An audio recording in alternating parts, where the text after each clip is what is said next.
breaking news. Donald Trump has announced a 90-day pause on reciprocal tariffs, increasing the tariffs on China to 125% in the escalating trade war. We're going to get right into it, ladies and gentlemen. We're blasting off, by the way. Here it is. Here's the blast off meme. Here's the blast off tweet. Get into it. Pump it. Pump it. Pump these stocks like you're pumping the stonks after Donald Trump gave a moment of clarity and a moment of breathing room to the global markets for a second. Politicked off? Yeah, I am. You call it politics, I call it politricks. Dale! Dale! ICE director envisions Amazon like mass deportation system Prime, but with human beings. Ugh, gross. Paula Dick down? Yeah, that's right. I want/need to hear it, but yelling gives me a headache. YouTube recommended me Kai Puppy videos, and it was a great way to start the day. Yeah, I mean, it's a great way for me to start the day as well by hanging out with my lovely little lady and playing with her. And that's the reason why I can stay a little bit more sane. Oh, okay. Lower the volume. Yeah, exactly. Chatter. Lower your goddamn volume. Okay. Lower the goddamn volume. All right. Let's do it. Let's get into it.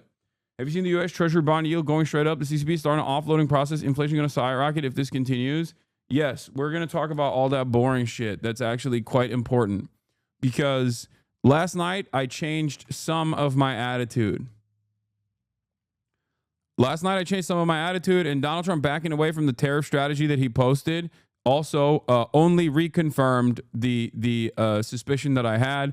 There is a method to this madness. A couple days ago, I showed you Trump's chief advisor, one of the most consequential, one of the most influential people in the administration, and his 5-point bullet plan that he had posted.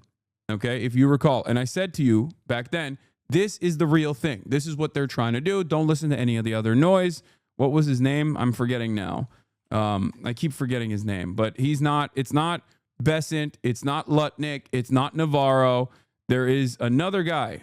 Okay. You're signing Stephen Miran. That is the name of the dude. Thank you, chatter. Stephen Miran. That is who we are talking about. Okay, hold on. Stephen Miran came out with a 5-point plan. Okay. Now, that's I told you this. The CEA chairman Stephen Miran had a 5-point plan, and he gave his remarks at the Hasan Institute. I think he wrote a paper a couple years prior to this. A couple years prior to this. So you've come around to the Giannis view. Yes, to a certain degree. Okay.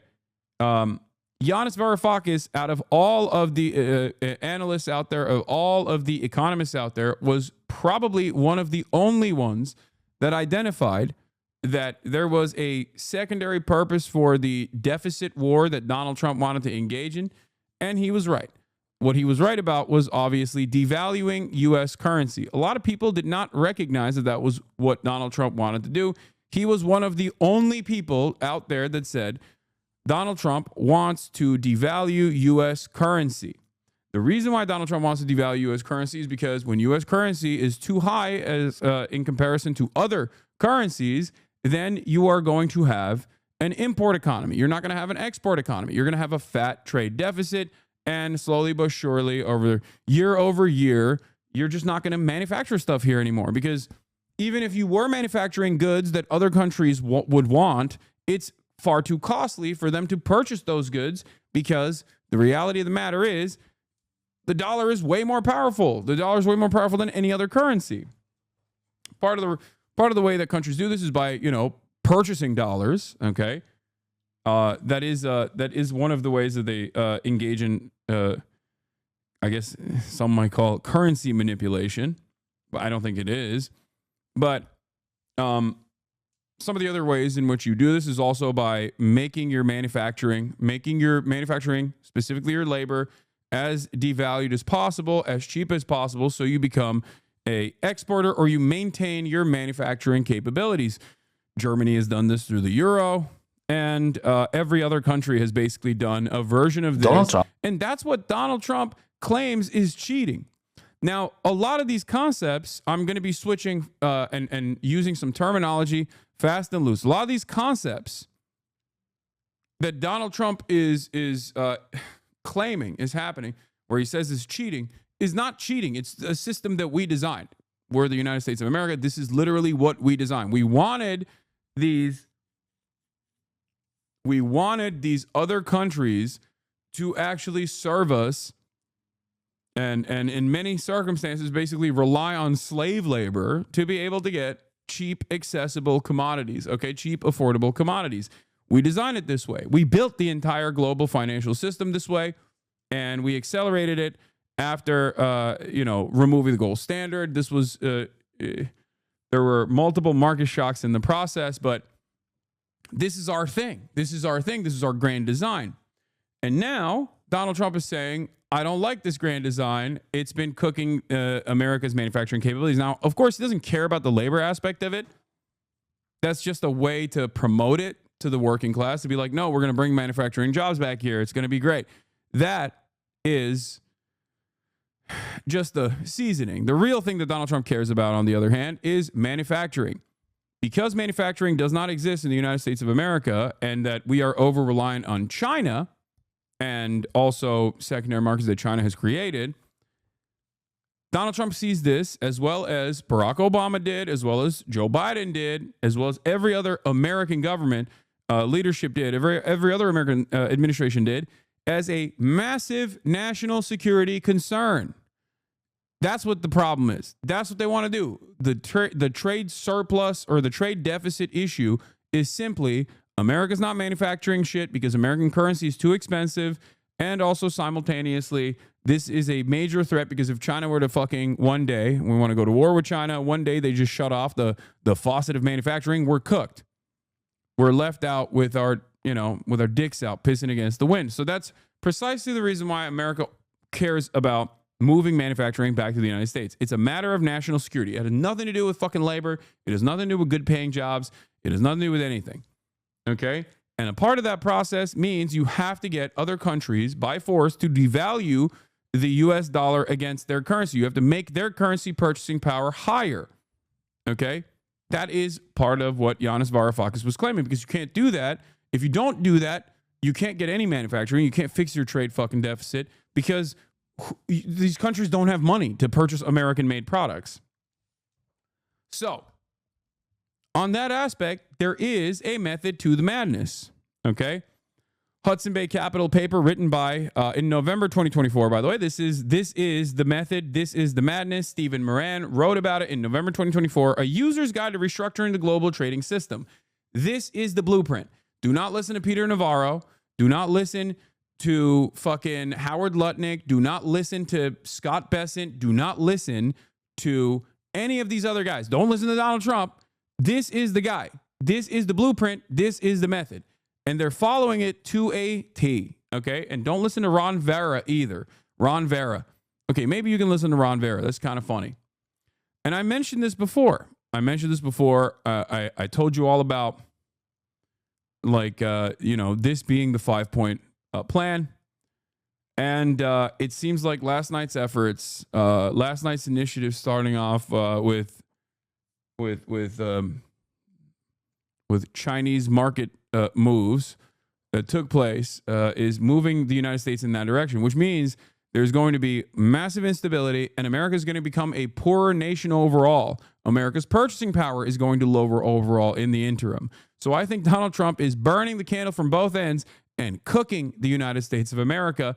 And I will tell you exactly why, while the initiative and the 5-point plan that they've designed is insane, selfish, it's also short-sighted and will lead to economic turmoil.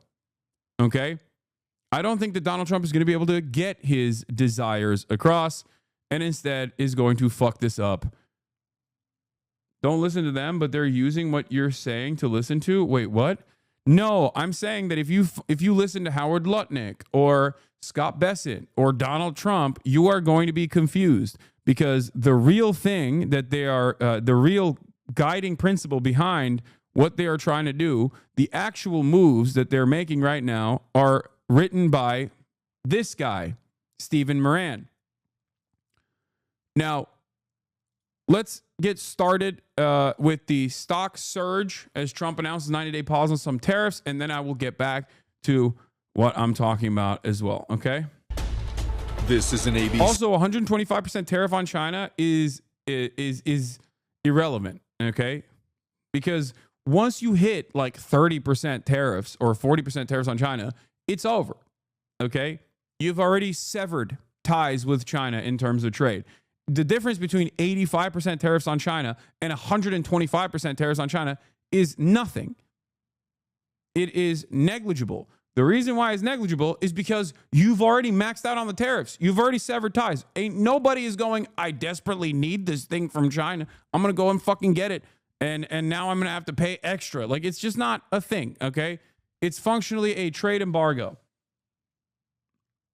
You know, you might as well say we're going to put 1,000,000% tariff on China. It's done. You are enforcing a trade embargo by way of tariffs.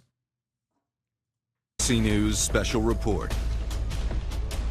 Hi, I'm Diana Macedo. We're coming on the air because President Trump has announced a 90-day pause on tariffs against most nations while raising tariffs against China. The markets have jumped on the news right now. We're seeing the Dow up about 2,000 points. The president posted on social media saying, quote, based on the lack of respect that China has shown to the world markets, I'm hereby raising the tariff charged to China by the United States of America to 125%, effective immediately. At some point, hopefully in the near future, China will realize that the days of ripping off the USA and other countries is no longer sustainable or acceptable.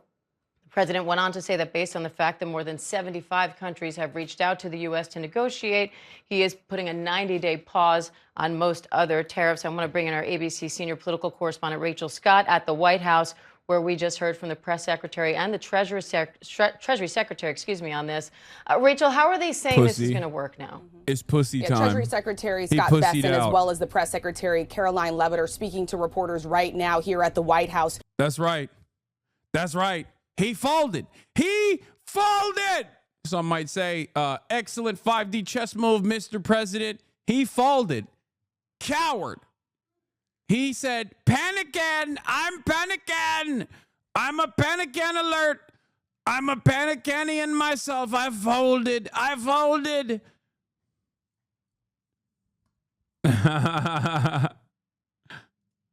Trying to explain how the administration is going forward on this. So just the headline here, the president was asked about whether or not he was going to do a 90-day pause just days ago by our own Mary Bruce. He said at this time it was not something that he is considering. Now the president is going forward with that 90-day pause. For most of our trading partners, it will be at 10%. For everyone else but China. China, the tariffs are now rising to 125%. The White House is insisting that 75 countries have come to the table, have reached out to this administration and the White House to continue these negotiations. It is very notable that China really not a part of those discussions right now. You see this tit for tat between the United States and China as this trade war between us and one of our largest trading partners is now escalating. But the bottom line here, Diane, the president is pulling back on some of those retaliatory tariffs that he initially announced just days ago, Diane. And I want to bring in Whit Johnson, who spent the morning on the New York Stock Exchange. Whit, this is at least partially the news that so many investors were hoping to hear. This is exactly what people were asking for. The one thing that's sort of missing in all of this is the clarity. Dude, I'm done. I'm done with the media. I'm done with Donald Trump. I'm done with the dumbass Americans. I think we deserve this destruction, okay? Because Donald Trump did the same thing he always does. He broke something. Everybody went, what are you doing? You are killing my children. And then he turned around and was like, I'm not fixing it. I'm not fixing it. And then when push came to shove, he was like, okay, I won't break it any further. I'll break it only a little bit. And now everyone's like, brilliant chess move, Mr. President. What the fuck are we doing? What are we doing? Oh, finally, a brief respite that everyone was demanding. Finally, the markets will breathe again. And it's like, dude, none of this had to happen. What the fuck are we talking about? This has literally been the exact same thing that Trump did his first administration. He did it in this first tenure. Term 1, he did this exact same shit. Term 2, he's doing the exact same thing. And he's done it over and over again in the past 3 months. Okay? It is so psychotic. I cannot comprehend how these people are so delusional. How they have deluded themselves. I make a stupid decision, something really bad happens. I convince my followers the problem is now magically solved. I reverse my decision. I make a stupid decision again. It's that. This is what's happening. Yeah, biggest one-day gain for NASDAQ since 10/13/2008. This is why I hate the stock market. It is fake. It's bullshit. It's not real. Money is not real. Don't tell me the stock market is real, okay? It is so fake. It's the most fake shit of all time. It is the most fake shit of all time, dude. Holy moly. That's why I kept stressing the importance that, like, your 401ks diminishing is consequential, certainly. But what is more important here is the potential for layoffs. It's an indicator of the economy getting worse because the stock market gains are privatized at the tippy top, but the losses are socialized. This is precisely the reason why when it's doing well, you're not necessarily doing great, okay? But when it's doing poorly, you will suffer. Yeah, this is the meme. I'm adding tariffs. This will create jobs. I'm removing tariffs. Art of the deal. I'm adding tariffs. This will create jobs. I'm removing tariffs. Art of the deal. I can't stand these people. I can't stand the stupidity of Trump supporters and Trump dick riders in the media that are constantly going, oh, the market's green again. It's just fucking stupid. Oh, we did it. Okay, yesterday you said the market was red, but it's inconsequential. Today it's green. Yesterday you said the tariffs are good. Today you're saying art of the deal, baby. Trump removed the tariffs. You have nothing. You're just responding to stimuli. You're like a fucking sea cucumber, dude.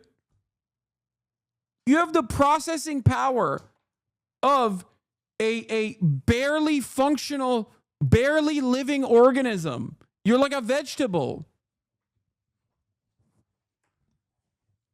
I don't know. I don't know how to have a conversation with fucking people like this. I don't know. It's so stupid. And by the way, the pain is not done. It's not over. The destabilization will continue. Also, this is a pause on the tariffs that we're going in place today. There's like 10% on every country plus 125% on China. Like, companies are still getting fucked. Exactly. I'm gonna be talking about all of that in a second. I just think it's funny that the market rallies so easily to be like, oh, thank God he didn't fuck us over that hard. Oh my God. Oh, I thought he was gonna do it. It's like, okay. Oh, he's not doing it. Oh, thank God. Dummies. And the specifics. Obviously, we have the 90-day pause. There's some time for investors to digest. But what's interesting with the 90-day is that's what basically people have been calling on the president to ask for.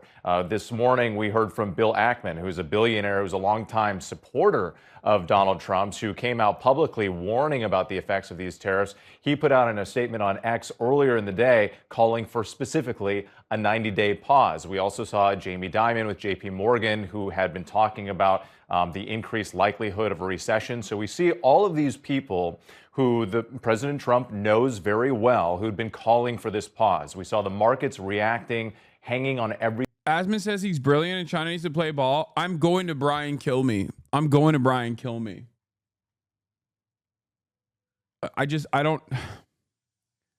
can't. I'm sorry. Single word from the president, but this gives them time to figure out what's going to happen next. Now, one thing that we did see this morning, which I think for people from the outside looking in, it was a little bit confusing. Why did, after the tariffs were announced overnight, why did the markets kind of go up and down, up and down? And it seemed as if from some of the traders that I was talking to, they were suggesting that some of the concern had sort of been baked in the previous 4 days where we saw those massive declines. I mean, up to $6 trillion, in the S&P alone. And so they were waiting. And that's why you're seeing it going up and down. Every little piece of news, every little hint from the administration about a negotiation, maybe some. You should debate Asman. I would love to do that. He's the one who would never do that. Okay, I'm down to do it.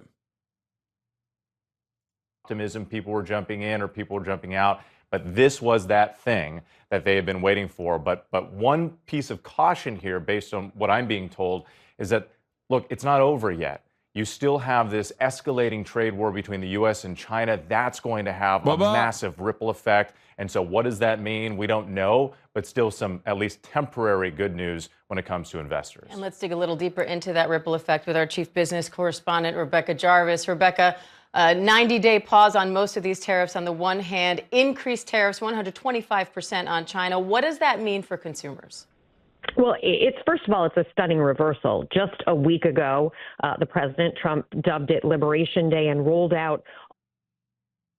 Bro, it's crazy. I sent an email to Ad Fontes Media about their buy shot and asked why you were so low on the accuracy scale. They replied in depth. Do you have an email I can send the reply to? They asked for the reply if I wanted to submit better quotes. Yeah, send it to Hasan at night.co. Hasan at night.co.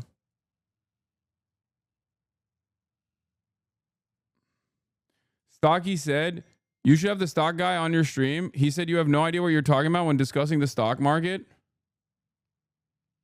Wait, what is he saying about the is he pro-Trump? The fuck? Ain't no way. I doubt I don't think I am in disagreement with Stocky at all on this stuff. Him and his chat talk about you constantly.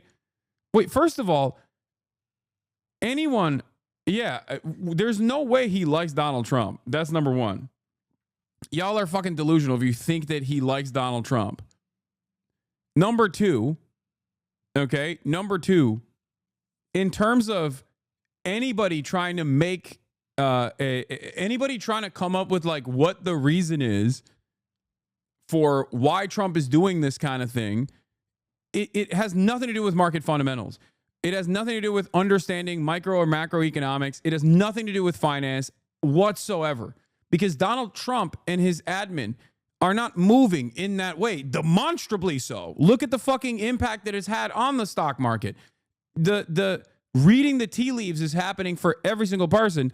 And I would go so far as to say that I have a better assessment on what the fuck the Trump administration has been trying to do than most of the analysts that you've seen, because I cover a broad swath of different opinions here on this broadcast. So there's no one has the perfect answers, myself included.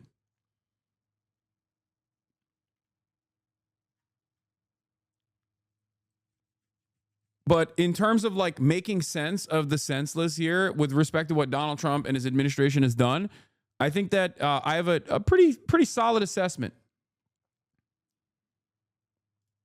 I think it's just simply a easy way to say like, oh, no one else knows what the fuck's going on here. Neither Asman nor Hasan know what the fuck they're talking about. And I'm the one who knows everything. I don't know. It's just a way to like, I think, present yourself as the most knowledgeable. And he is certainly more knowledgeable on the stock market than I am. I'm not knowledgeable at all on the stock market. I don't even have a fucking credit card. Okay. Let's be real.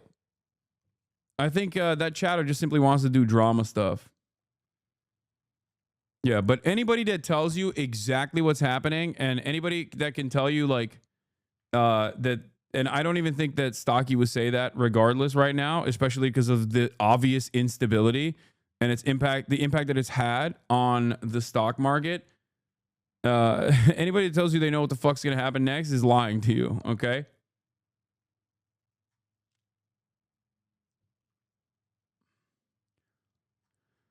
Why don't you have a credit card? I'm a madman. all of these so-called reciprocal tariffs, and now there's a 90-day pause on the majority of them, except for on China. First of all, those sources I'm talking to on Wall Street have anticipated that a lot of this has been with the idea of isolating China. And you even heard from the Treasury Secretary, Scott Bessent, who's speaking right now. I don't have bad credit. I own a house, chat. Early countries who have come and spoken to the United States, the likes of Vietnam, South Korea, India, Japan, countries that might have aligned themselves with China are going to be included in this 90-day pause.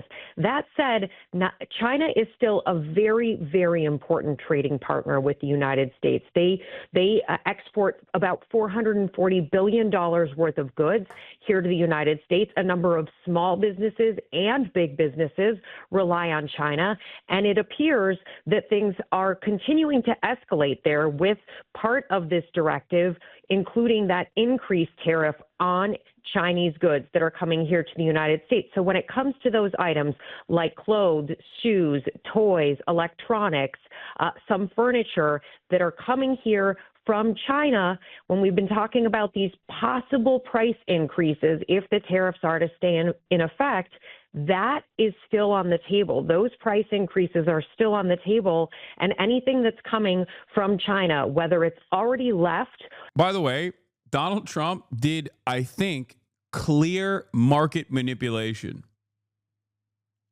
That's the other side of this as well, because he, one, opened up the tariff faucet, literally tanked the entire global the entirety of global trade and the New York Stock Exchange. And then right before he unveiled that he was going to put a fucking pause on the tariffs, that is the reason why there was so much market volatility and the lack of consumer confidence led to people selling their shit. He said, bye. Like, bye, bye, bye. It's time to buy. One of the most insane things I have ever seen. Goldman Sachs rescinds recession call after Trump tariff pause.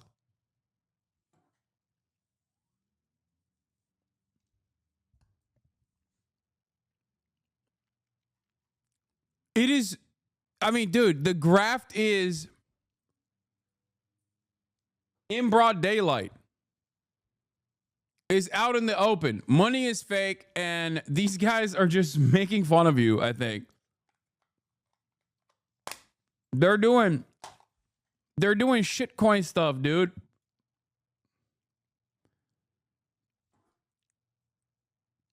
Do you know how crazy this sequence is? Yeah, look at this. Great time to buy DJT on Donald Trump's Truth Social at 9:37 a.m. Couple hours later, based on the lack of respect that China has shown to the world's markets, I am hereby raising the tariff charged to China by the United States of America to 125%, effective immediately. Okay? But that's not the point. At some point, hopefully in the near future, China will realize the days of ripping off the USA and other countries is no longer sustainable or acceptable. Conversely, and based on the fact that more than 75 countries have called representatives of the United States, including the Departments of Commerce, Treasury, and the USTR, to negotiate a solution to the subjects being discussed relative to trade barriers, tariffs, currency manipulation, and non-monetary tariffs, and that these countries have not, at my strong suggestion, retaliated in any way, shape, or form against the United States, I have authorized a 90-day pause and a substantially lowered reciprocal tariff during this period of 10%, also effective immediately. Thank you for your attention to this matter. Boom! Stock market goes crazy. People are doing victory laps. They're like, I've never nutted this hard. Thank you, Mr. President. You gave us the brief respite we needed. Money is so fucking fake. I love fake money. That's basically what happened. I love how fake the money is. Make it more fake. Masterful gambit, sir.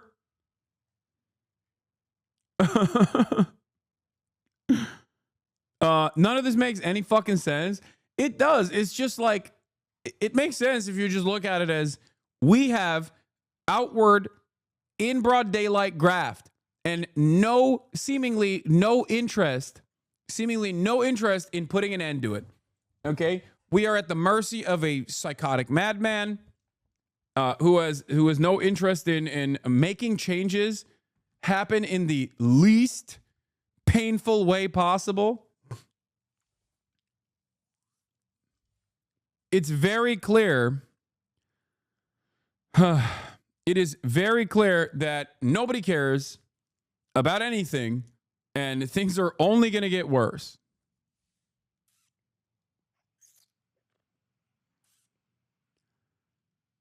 In a year's time, Republicans are going to talk about how April 9th, 2025 was one of the greatest days in the stock market history because of Trump. Yes.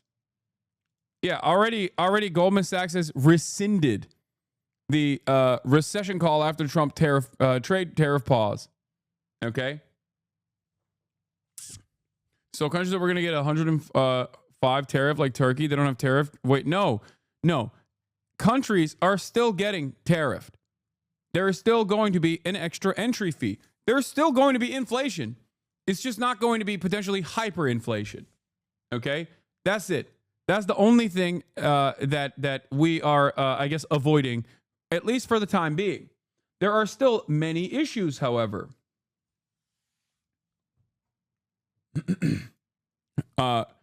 Truna says, great news. Resuming plans to close numerous manufacturing facilities in the Midwest and move all production to Vietnam and India. Me too. I am no longer working with union-made domestic manufacturing. Now that Donald Trump, the glorious president, revoked the tariffs, I'm going back to Vietnam, baby. I'm going to Vietnam. Okay? So I don't think the recession, I don't know if the recession is called off or not. We'll talk about that in a second. But considering that the Chinese tariffs are still in place and he has increased them, which is negligible, it's inconsequential at this point because once he already maxed out on the tariffs, doesn't matter if he's doing 125%. You know what I mean? The difference between 104% and 125% is nothing. It's just there's no trade happening at that point. It is functionally a trade embargo that you have placed upon China. Now, of course, the interesting part about it is that China doesn't just directly manufacture things at this point. They also manufacture in Vietnam, in other countries. So, you know, it doesn't really, you know, there's still ways in which America will still get Chinese manufacturing. It'll just be at a higher cost from a secondary market. So we got that, but also here's CoffeeZilla once again, slowly but surely losing his mind. Trump front ran his own announcement to pause tariffs by saying it's a great time to buy 3 hours before huge news for stocks hit. This is levels of insanity we've never seen before. I think it's really funny that slowly but surely, CoffeeZilla, over years of covering pure corruption within the cryptocurrency circles, and recognizing that the exact same style of corruption, both for the cryptocurrency circles and for the regular stock market, is happening under the Trump administration. He's becoming like a radicalized Marxist-Leninist vanguardist, I think, by the end of this process. Every day that goes by, I see another tweet from him going, what the fuck is happening? How is this allowed? Amazing. Great time to buy. I'm going to do something freaky with the tariffs.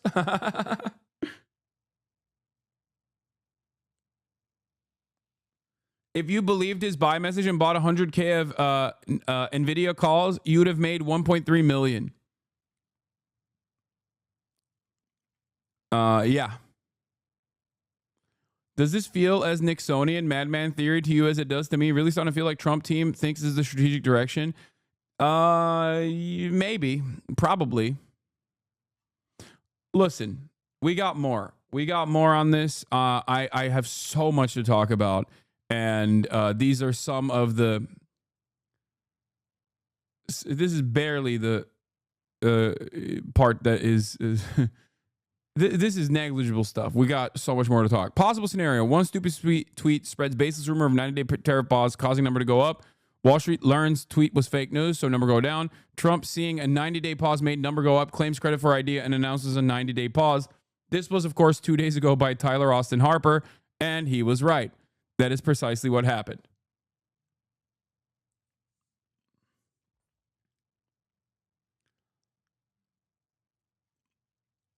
Did Trump do this tariff pause on pause for his rich buddies to buy the dip?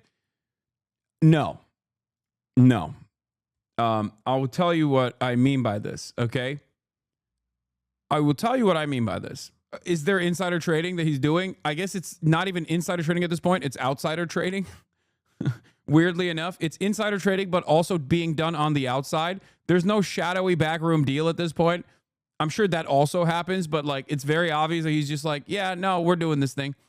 Having said that, as I've told you before, this, like what just took place in terms of rich people probably buying the dip, right? And making out a lot, gangbusters style in this process, like a nice little pump and dump. Okay. That is just what will happen regardless. Okay. That's not the actual intention. That's not the actual intention of Trump's madness here. But there is a method to the madness regardless, and I will describe it to you in a moment. Okay, I will get to that in a second. Let's finish this piece, and then I'll talk about what Donald Trump is trying to do and why it will still fail. Let's continue. Ship in the water, they will still face at U.S. Customs those higher tariffs. And as we reported over and over again, generally speaking, what companies do is they pay that higher tariff. U.S. companies pay that higher tariff at the border as the goods come here and then pass it off to consumers. All right, Rachel, Rebecca Witt, thank you. And we will continue to watch closely. The market's now up a little more than 2,000 on the Dow, and we will continue to monitor action at the White House on this as well. Our coverage continues on ABC News Live and abcnews.com. And David Muir will be back tonight with the entire team of... Oh, yeah, here comes the press secretary and the... There's something really funny. Are the tariffs over? For the time being, the universal tariffs are over. They're done, okay? Will they come back? Nobody knows. Most likely it will, because Trump is fucking crazy. But as far as the Chinese tariffs, they are still very much in play. They are not over, okay? It is far from over.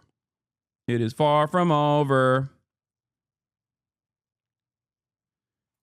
Okay. They're not done. They're reduced to 10%. Exactly. So there will still be an increase in prices. There will still be an increase in prices. There will still be market volatility. The only reason why the markets are reacting to this in a positive way is because Donald Trump went in and said he was going to kill everyone and then turned around with a gun, with a loaded gun, started shooting people, and then stopped at like shooting 3 people and said, okay, everyone else is free. Yeah, before Donald Trump came into the room, you had a sense of safety. After he came into the room with a loaded gun and started killing people, you were like in a moment of panic. You were like, oh my God, he's going to kill everyone. He's insane. And now that he stopped killing, now that he stopped the killing at like 3 people, okay, and is threatening with the loaded gun to kill the rest of the Chinese people in the room, I guess, everyone's like, oh, thank God. Okay, we're free. At least we're free. Holy fuck.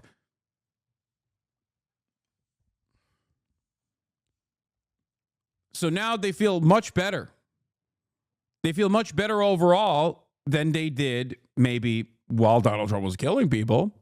But they don't necessarily feel better overall than when they did before Donald Trump entered the room with a loaded gun.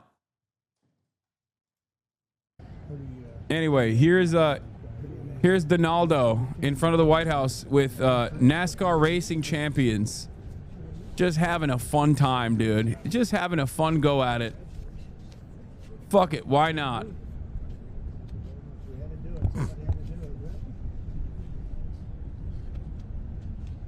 Thank you very much, everybody. We have a very special day for a lot of reasons, actually, if you really think about it. Now, one of the funniest parts about all of this, of course, is that the Republicans that spent every fucking moment trying to tell you how good universal tariffs are in application are now turning back and saying, brilliant move, sir. Thank you for taking away these awful tariffs. You are the king. Okay? Every single one of these guys that kept repeating over and over again that like these tariffs are the best thing that has ever happened to American trade, American manufacturing, are now turning around and stating that actually, thank God Donald Trump removed those fucking tariffs. Here it is. Okay, let's look at this. Fox News tells the story of a small business owner who used to pay $26,000 in tariffs on goods imported from China, but now faces a $346,000 tariff due to Trump's 104% tariff on Chinese imports. Okay? Let's take a look at what this story looks like. Exclusive story, and it talks about how with these 104% tariffs that went into effect. This is still in effect, by the way. This is still going to cook a bunch of businesses. You know, we think that... Poor Sean Fain now has to change his stance again. No, you misunderstand what Sean Fain is saying in terms of trade protectionism. If you think that he is just simply responding to Donald Trump and trying to play and simply defending Donald Trump's decisions, that's not what's happening. The UAW's position on trade protectionism is built around wanting to maintain domestic manufacturing. Ironically enough, I think it's also still short-sighted. No, I don't think this chatter means Sean O'Brien. He means Sean Fain, who is the union leader of the UAW. Now, Sean Fain and the UAW's communication on these tariffs has been overall positive, cautious but optimistic. Okay? Cautious but optimistic. Part of the reason why it's cautious but optimistic is because they're not for free trade. It's understandable. It's understandable that they would be anti-free trade. It's understandable that they would be pro-trade protectionism. I've talked about this already. The issue that I have with the ways in which Donald Trump has applied these broad tariffs is, of course, the reason why he did that is because, or the ways in which he did this insane thing was damaging to the global economy and damaging to even domestic manufacturing as well. It was damaging to domestic manufacturing because there's still a shit ton of parts that come from outside of the United States of America when you're manufacturing and assembling a vehicle in the United States of America. So obviously companies would start signaling layoffs in the process if these tariffs were implemented, because you can't do trade protectionism if you don't have the manufacturing hub that was built ahead of time. Okay? China is going to have to pay for it, but it tells a story of a special needs toy importer.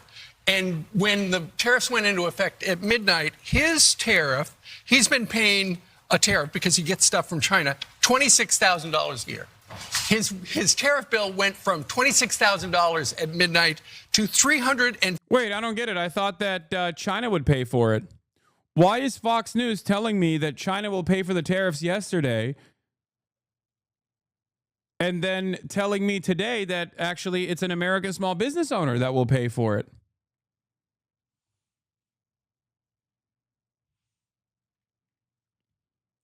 What's really funny about this, dog, please stop spamming. What's your solution on Israel and Palestine? And what would you hope would happen? And how do you remove apartheid? Also explain Taiwan and China. Who do you support? Can you explain some economics and books that I should read and learn more? Why did you personally choose socialism? Chatter, I love that you're curious, okay? I love that you're curious, but holy fuck, please stop spamming. I'm not going to literally stop covering the most consequential issue right now, the most newsworthy issue right now, and just take a sidestep to just describe to you all of these fucking concepts, dude. Oh my God.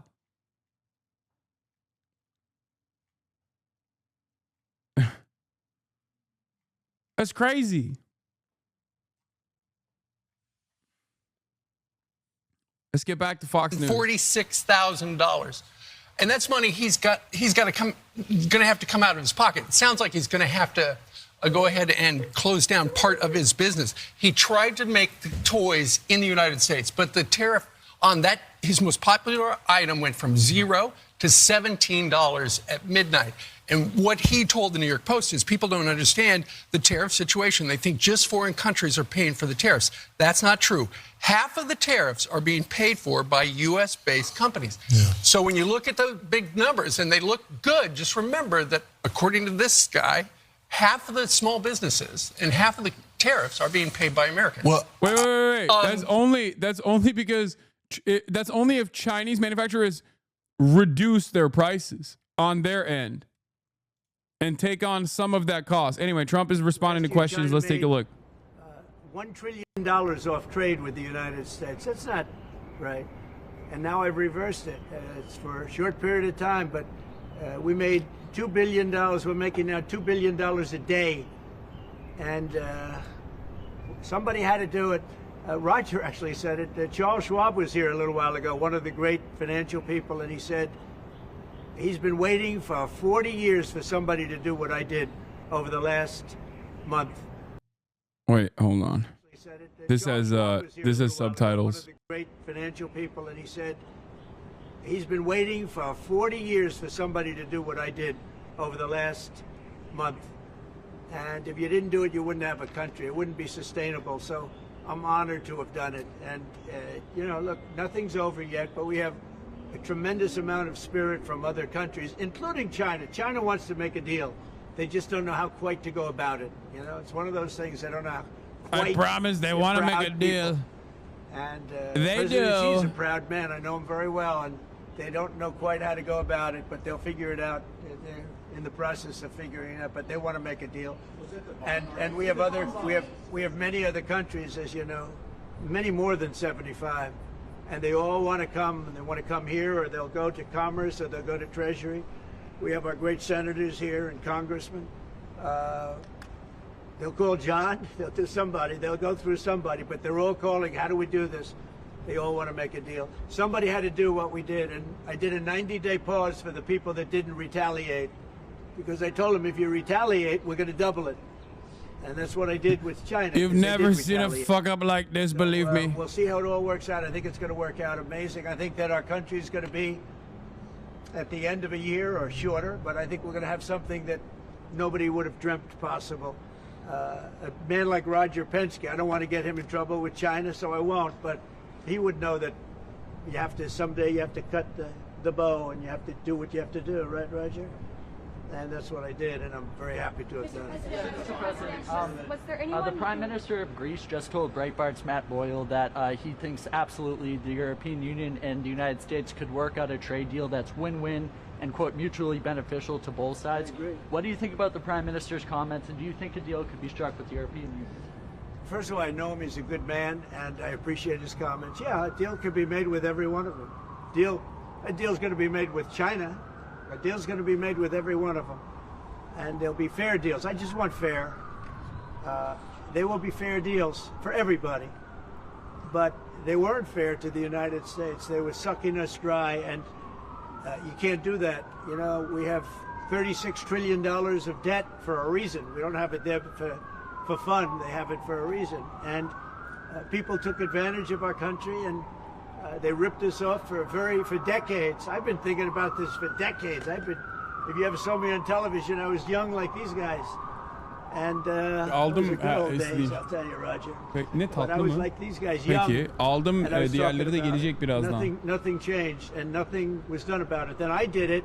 In my first term, I did it, and did it well. We took in hundreds of billions of dollars from China and others, and I started the process. But then we had to fix up from the COVID mess caused by China. We had to fix up from that, and we did a good job of doing it. And when we handed back the reins after a rigged election, and when we handed back the reins, the stock market was higher than it was before COVID coming in. So, you know, we did a great job, but we didn't have time to do the big thing, which we're doing now. And it's, you know, it's like a patient is sick, you have to do surgery. Patient is very, very sick. And Joe Biden handed us over a country that was in very serious trouble, economically and in every other way. They let China run away with things. They let other countries run away with things. And maybe worst of all, in a certain way, is what they did at the border. We had people pouring into our country by the millions. Many of them were murderers and drug lords and thieves and people from prisons from all over the world. And they were people from mental institutions, insane asylums. They were taking their mentally insane and they were dumping them into our country. And I'll tell you, Tom Homan and Kristi Noem are doing a fantastic job in removing them. And now the courts, the Supreme Court just gave us numerous good rulings where we have to be able to get them out. You had other judges trying to take over the system. And think of it, they take over, they want these people coming back, Tren de Aragua from Venezuela, the Venezuela jails that cut off the fingers of a man in Colorado. They cut off his fingers because he called the police looking for help. They said, "Did you call the police?" He said, "Yes, I did." "Put your hand down," and they cut off the fingers. This is what they want to bring these people back now. And I want to thank the president of El Salvador for the job he's done, because that is, that's the way it has to be done. It's too bad. Mr. President, Yeah, please. Chuck Schumer and Nancy Pelosi, they've been talking about tariffs for decades. How come when these Democrat elites want tariffs, everything's hunky-dory, but when President Trump wants tariffs, all hell breaks loose? Do you see this double standard? I love this guy, whoever the hell that is. That's really nice. I appreciate that question. No, Chuck Schumer, Nancy Pelosi, everybody knew you had to do it, but they never had the guts to do it. It does take guts. It even takes guts for our country to go through it. That's why I say be cool. They were saying about, see, just be cool. It's going to work out. It's going to work out, and it's working out. I can tell you, working out. Yeah, no, totally. Things are so good. Things are so fine. It's going to take a little conditioning. Teach him. Besides, you have too many energy socialists in here that don't understand the basics. Why answer every dumb question when you can teach thousands at once? Okay, take a week off. Like it. And people investing in our country, they're going to do better than they've ever done before.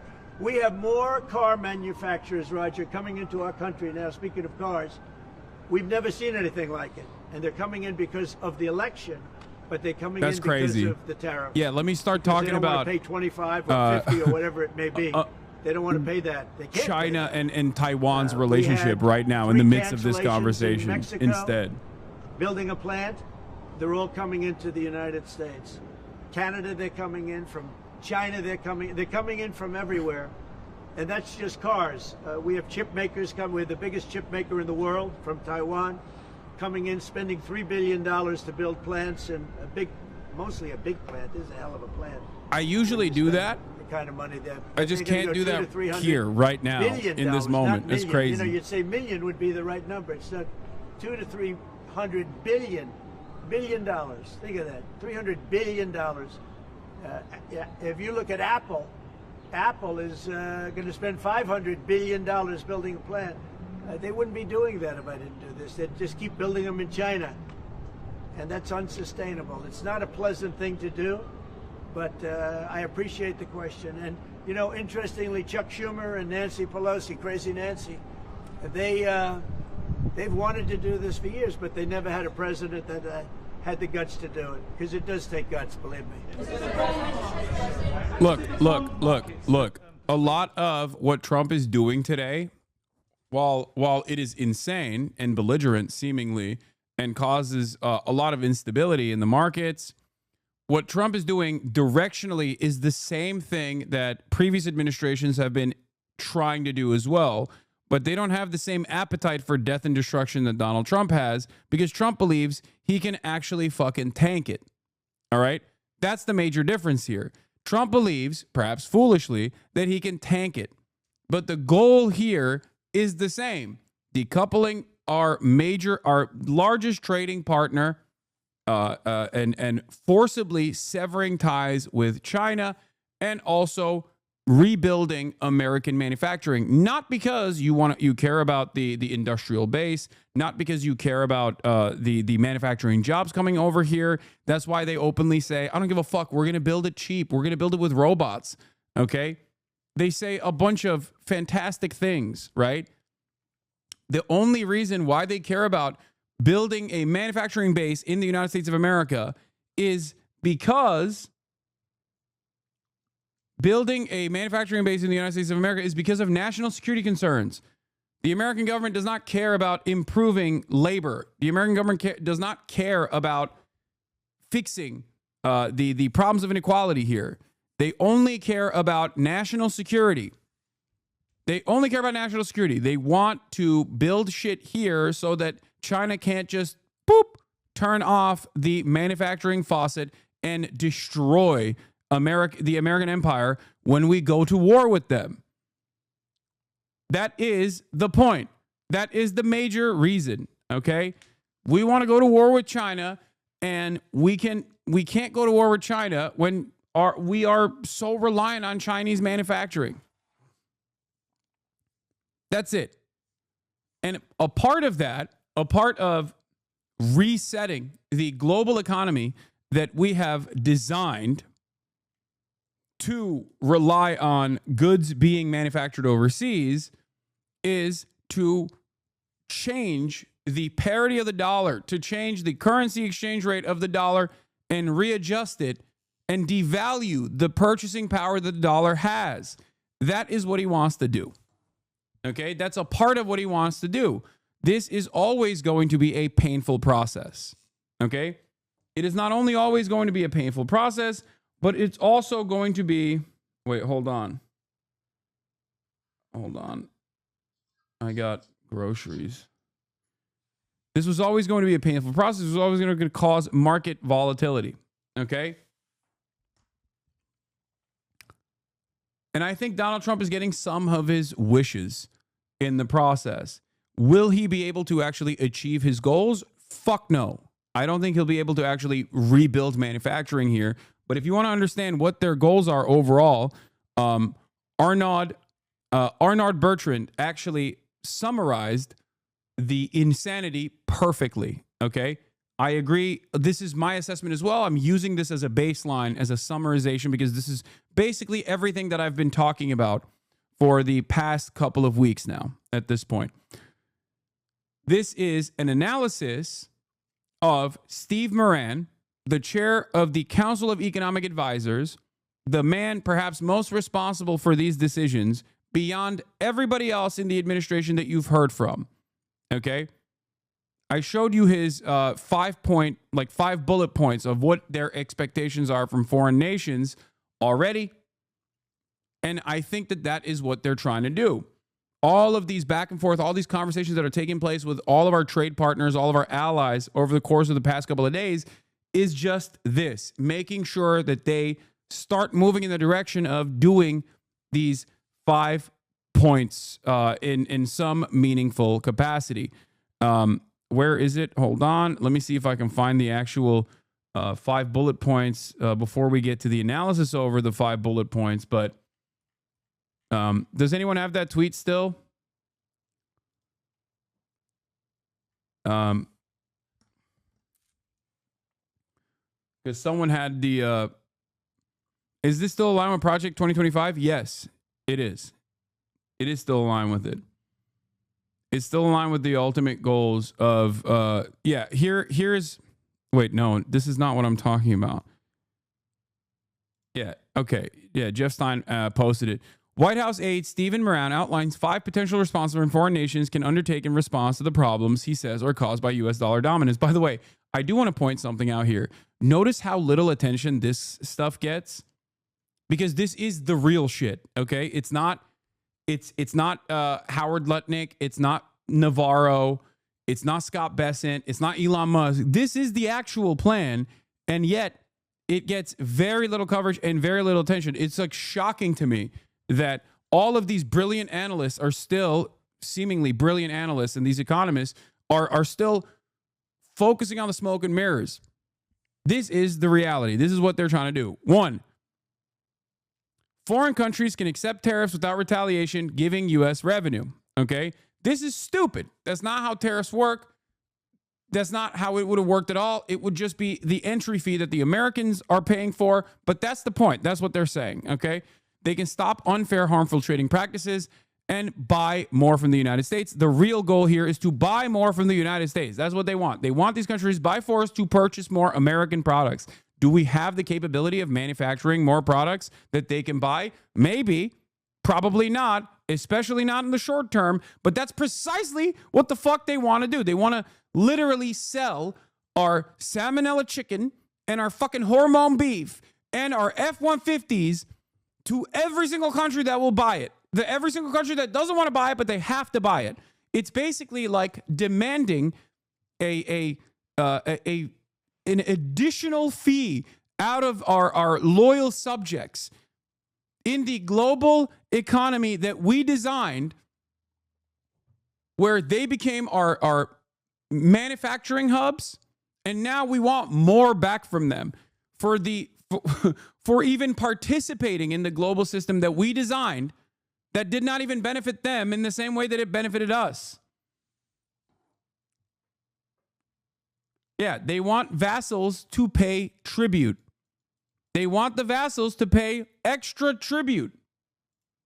That's precisely what this is. Wait, what is this? Exactly the video I've been spamming for the last few days, as I explained. Are you talking about this one? Oh, this is the method to the madness, how Trump's tariff chaos actually makes sense, big picture. Yeah, I will. You're right. I will watch this video in a second. Okay? That is what is going on here. Number 3, boost defense spending and procurement from the United States. What is a major sector where we have manufacturing capabilities? Weapons. We want you to forcibly buy our weapons. You might not have use for those weapons, but you're going to fucking buy them and you're going to like them. Okay? You have to, because that's what we make. That's the only thing we make. We make bombs. So you have to buy our bombs. Okay? And then, last but not least, turn around and take the crumbs that you have of foreign capital that you've brought back into your country and then reinvest that to make factories in the United States of America. And last but not least, you can write direct checks to the U.S. Treasury. This is the most psychotic part of the 5-point plan, okay? What an insane list of demands. But those are the demands nonetheless. Okay? Don't listen to the noise in the market. Don't listen to the fucking market instability. Don't listen to anything else. This is literally what they are demanding. Arnaud writes, that's batshit insane, no other way to call it. We now have the first attempt by the White House, specifically by Stephen Miran, the chair of the Council of Economic Advisors, to justify the tariffs based on economic theory, and it is without a doubt the most dishonest piece of economic reading that I've ever had the misfortune to lay my eyes upon. The gist of Miran's argument is to reposition the global reserve currency status of the dollar not as an exorbitant privilege, which it is, okay, because that is the major power that the United States of America has. The dollar is the reserve currency. All trade happens on the dollar. 80% of trade happens on the dollar. This gives us, the United States of America, unimaginable power over everything that happens on the planet. This is how we can shut off other markets from even participating in global trade. This is the super weapon, okay? And not only have we grown fat with this super weapon, not only do we not have any of the outside pressures because we technically have a sovereign currency and the sovereign currency that is the global trade currency, that we can just print money without any of the other side effects. We can just do whatever the fuck we want. And now, this incredible privilege that we have designed around the globe, okay, that we've used to dominate the entire planet, that's being treated as though it's a fucking burden that the rest of the world needs to compensate the U.S. for bearing. And you want to know what the crazy part about this is? Our European allies do actually see this as not necessarily a burden, but a cost of doing business because they are also invested in the maintenance of capitalism and therefore historically have been terrified of the growth of socialism within the USSR. So they've gladly played the role of a vassal state for the United States of America and its empire. And now they're doing the same thing because they're terrified of China for the same exact fucking reason. Okay? For EU leadership, don't listen to what they're saying right now. I promise you. For European leadership, they see America as an unstable, dangerous partner, but at least America is still capitalist and will maintain capitalism. The Chinese might do something very scary and do socialism. We cannot let that happen. And, we have to also still align with America. America knows that that is the major pressure that they can apply to European capitalists. And therefore, Europe will pay tribute.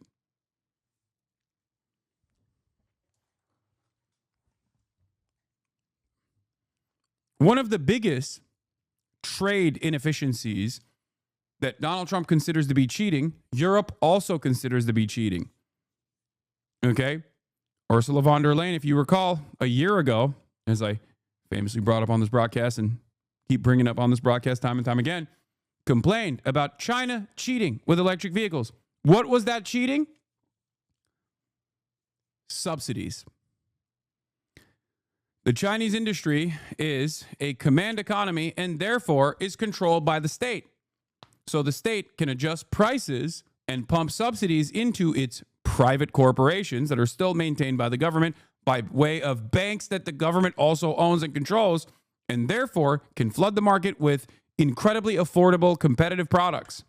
This will destroy European manufacturing. Europe considers that to be cheating. Central planning is considered cheating under global trade rules. Understand that. Every person that is an economist that at least deals with the political economy will tell you that they consider what China is doing to be cheating because they are not playing by the rules of the free markets. Every country does subsidies to a certain degree. Every country maybe expands on said subsidies to a certain degree to ensure that their cost of production is low and the price points are low. But it is hilarious that they consider what China is doing to be cheating in terms of global trade because they're not participating in the free market principles that they are supposed to be participating in.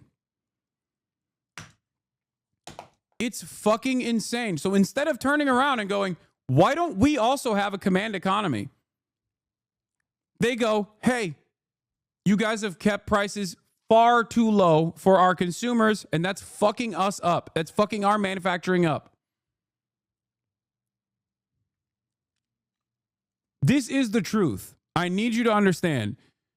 Don't listen to anything else. This is unironically what these fucking dumbasses believe.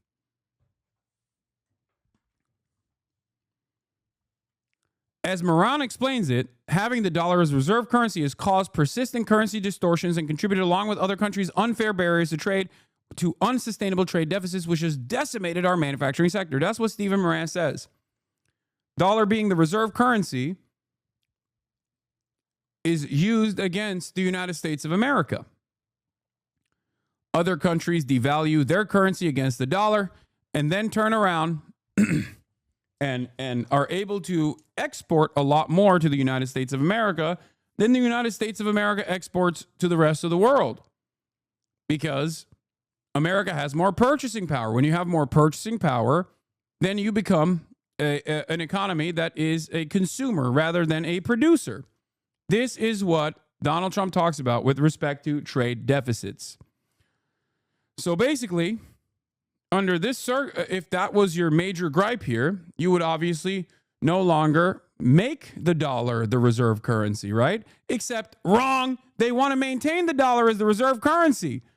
They just also want you to pay for the privilege of our currency still being the reserve currency.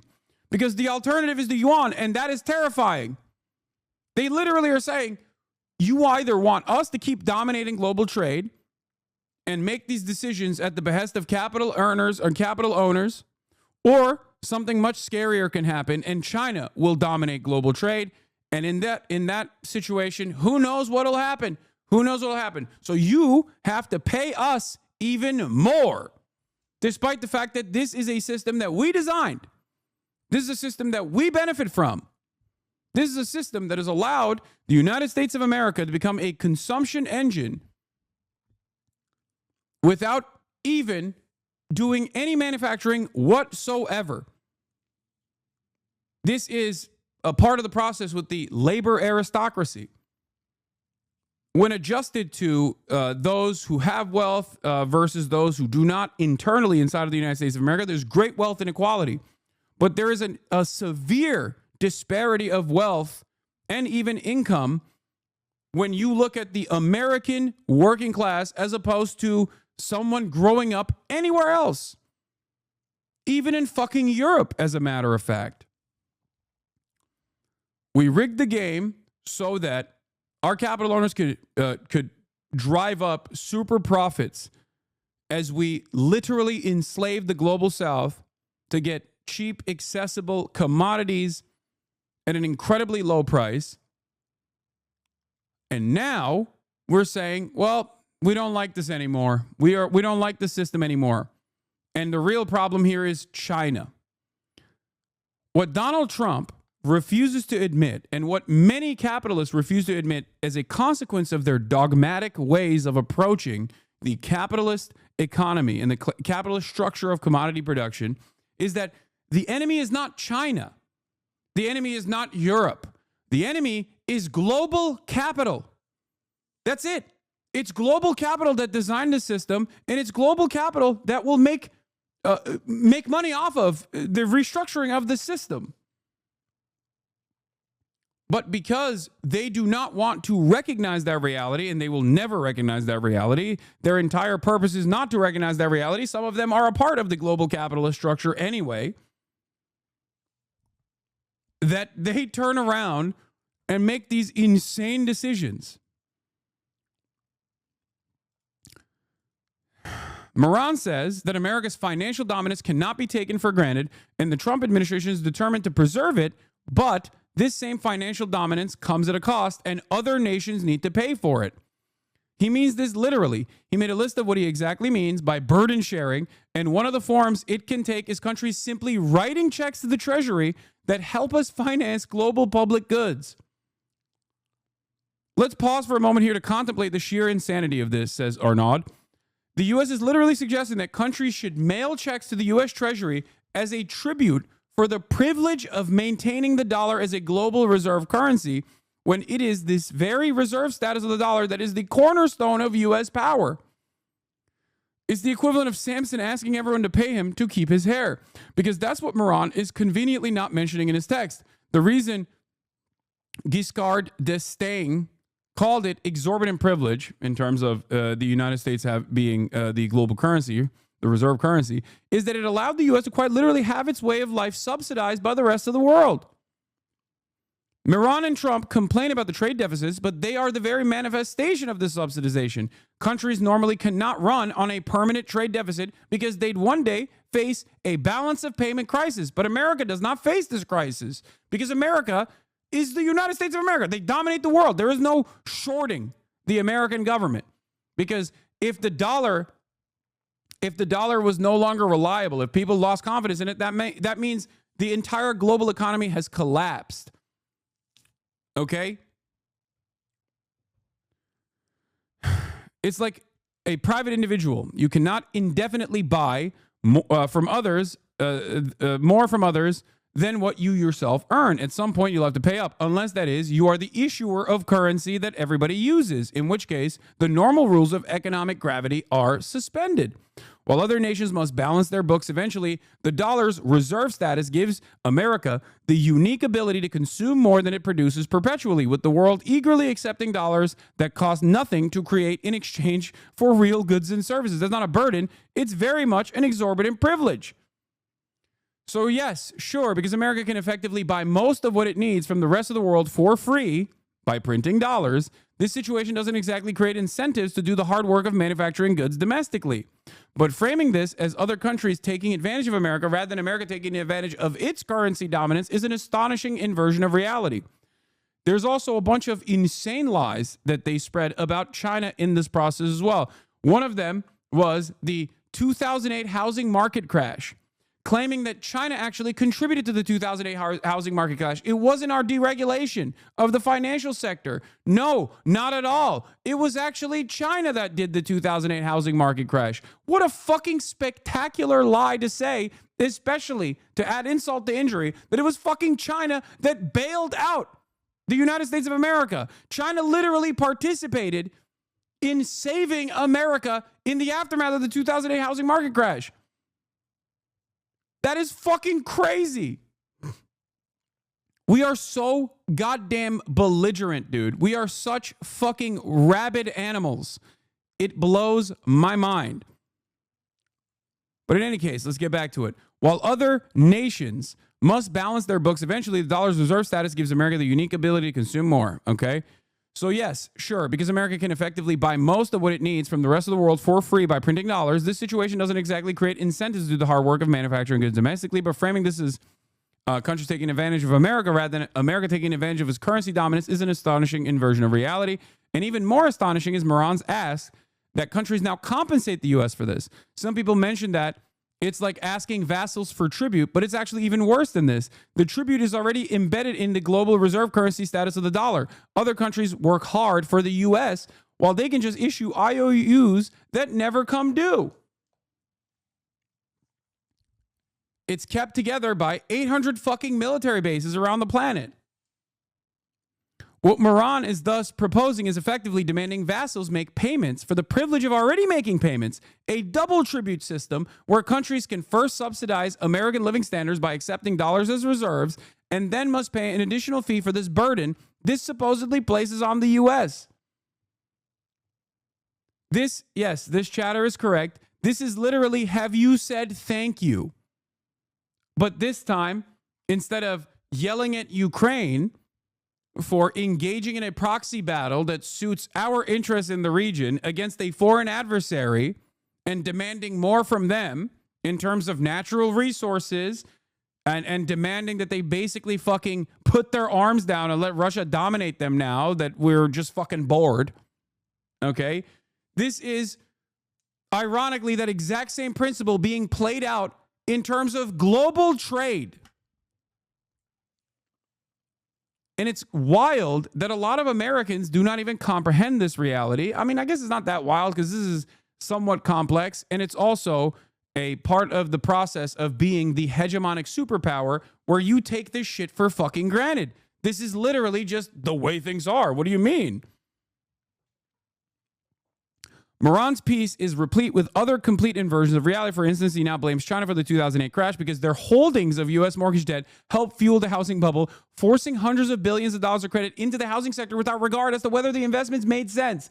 They're saying China is the reason for the 2008 market crash.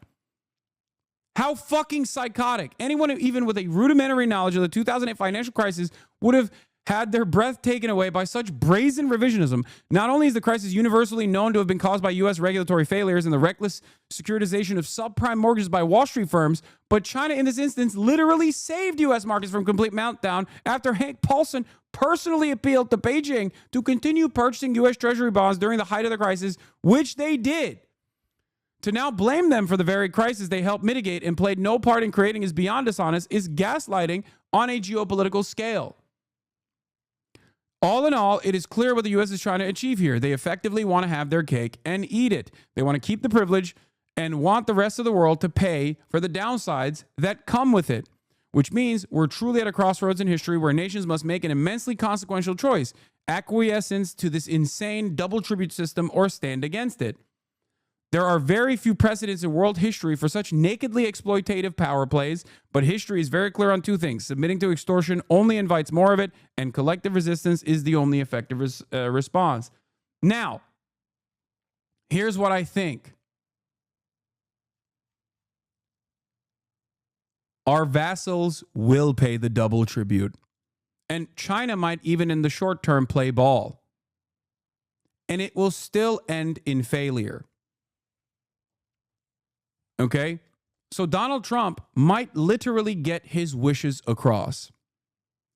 And the major reason as to why, especially from the perspective of our vassals paying double tribute now, is because they're terrified, especially EU, is fucking terrified of the entire structure of the planet, the entire political economy, the entire global trade changing.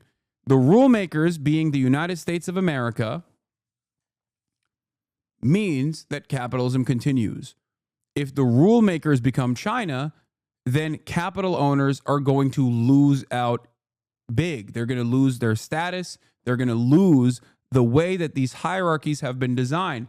Because if China makes the rules, then everyone has to subsidize their industries to the same degree. They have to have state-run companies to be able to compete with China if there is any sort of competition in global trade at all at that point. Therefore, there's no more capitalism effectively. Or at least capitalism does not work in the ways that it has for as long as it has worked, as long as America has been the dominant power around the globe. Because the dominant power, the hegemonic power, writes the rules for trade. And they get to violate those rules, but it doesn't matter because they're the dominant power. America technically hasn't really violated the rules all that much because of endless fucking greed. Because it's not like our state doesn't subsidize industries heavily. It's not like we don't rely on U.S. aid, for example, which is literally a mechanism to destabilize the global south to ensure that they do not have their own agricultural output. It is a way for us. It is a way for our farmers that are already get subsidies, and also farm subsidies or agriculture is not even considered a part of the rules of global trade anyway. But it's just one example that I'm giving you in terms of how America will, one, subsidize our agricultural output, and then two, pay farmers to literally give the agricultural output to other countries for free, which ends up destabilizing those countries and causes them to not build their own domestic agricultural outputs and become over reliant on American farmers shipping the agricultural output. Instead, it creates dependency. But outside of that, America also heavily subsidizes all manufacturing in this country. The problem is, under normal circumstances, if those subsidies actually led to much cheaper goods being produced here in the United States of America, if those subsidies actually worked in the same way that it does in China, for example, to offer much more affordable vehicles, for example, okay, vehicles that these other countries want, then yes, America technically would be cheating as well, but they don't do that. What do people do with the subsidies? The subsidies don't make its way to more affordable products. The subsidies don't actually work in the way that it's intended. The subsidies go back to stock buybacks. And therefore, America seemingly doesn't cheat in the global on the global stage. Because they pocket them. Because since the Reagan era, it is no longer illegal to engage in stock buybacks.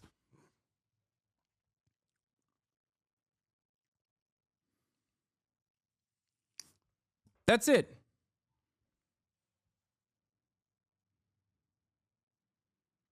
Now, one of the reasons as to why I keep saying that this will still ultimately be a failure, okay? This will ultimately still be a failure, is because America is not China. In the long term, this will still fail. Because America does not have a command economy. That is the entire point. Because the real enemies here, and Trump kind of recognized this as well, okay? But the real enemy here is not fucking China. The real enemy is global capital. These people are supranational actors. They are not actually a part of the nation state. That's why Apple pays taxes, even though they dodge taxes there as well, in Ireland, okay? There is no national allegiance. That's not a real thing. Global capitalism has global capitalism and global trade and the way that America has designed global trade at the behest of capital owners has made it so that there is no real like national understanding for capitalists. Directly, this is a universal class war against capital owners that do not have any sort of allegiance or loyalty to a singular fucking nation versus the entirety of the global labor force. So if you actually wanted to fix this process and truly wanted to improve American manufacturing, you would work by improving the American labor force. You would work by improving the material conditions of the American labor force and rebuild labor unions, for example, to create a mechanism of pushback against capital. But Donald Trump doesn't want to do that. He's doing the exact opposite. Donald Trump also and his administration routinely admit that they are not even interested in bringing manufacturing back into the United States of America for no reason other than the fact that they don't want China to have it, because they're worried that China could fucking shut off the manufacturing faucet in times of war. So they keep saying, we're just going to build robots. It's going to be cheap because robots are going to build the factories and robots are going to build the fucking manufacturing. Automation and AI is going to make all of this work. That doesn't mean you get a job at the factory. And this is before you think, well, there are already jobs in this country. The problem is not jobs. The problem is that those jobs don't pay. The problem is that no one fantasizes about working at a factory for the sake of working in the factory alone. People fantasize about working in a factory because they fantasize about 1965 living standards. That's what they want. They want benefits. They want a single income household to be able to pay for all of the children. They want a upward social mobility for their next generation. Many of you that now work white-collar jobs probably had blue-collar parents.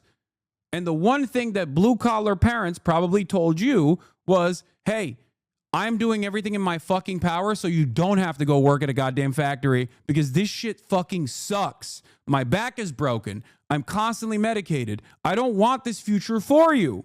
I want you to have a better future. The irony, of course, is that the issue here is not the factory job itself, but instead the fact that jobs don't pay, the fact that there is an affordability crisis, the fact that housing is impossible to achieve, the fact that you will never retire. That is the real problem. We have jobs. We have 23% underemployment in this fucking country right now. We could fix those problems. But, of course, that would require restructuring the way that we depend on maintaining capitalism as the established order. We cannot remove the capitalist dogmatic thought from our minds. We will never be able to do that. The entire system itself is designed around uplifting and maintaining capitalism.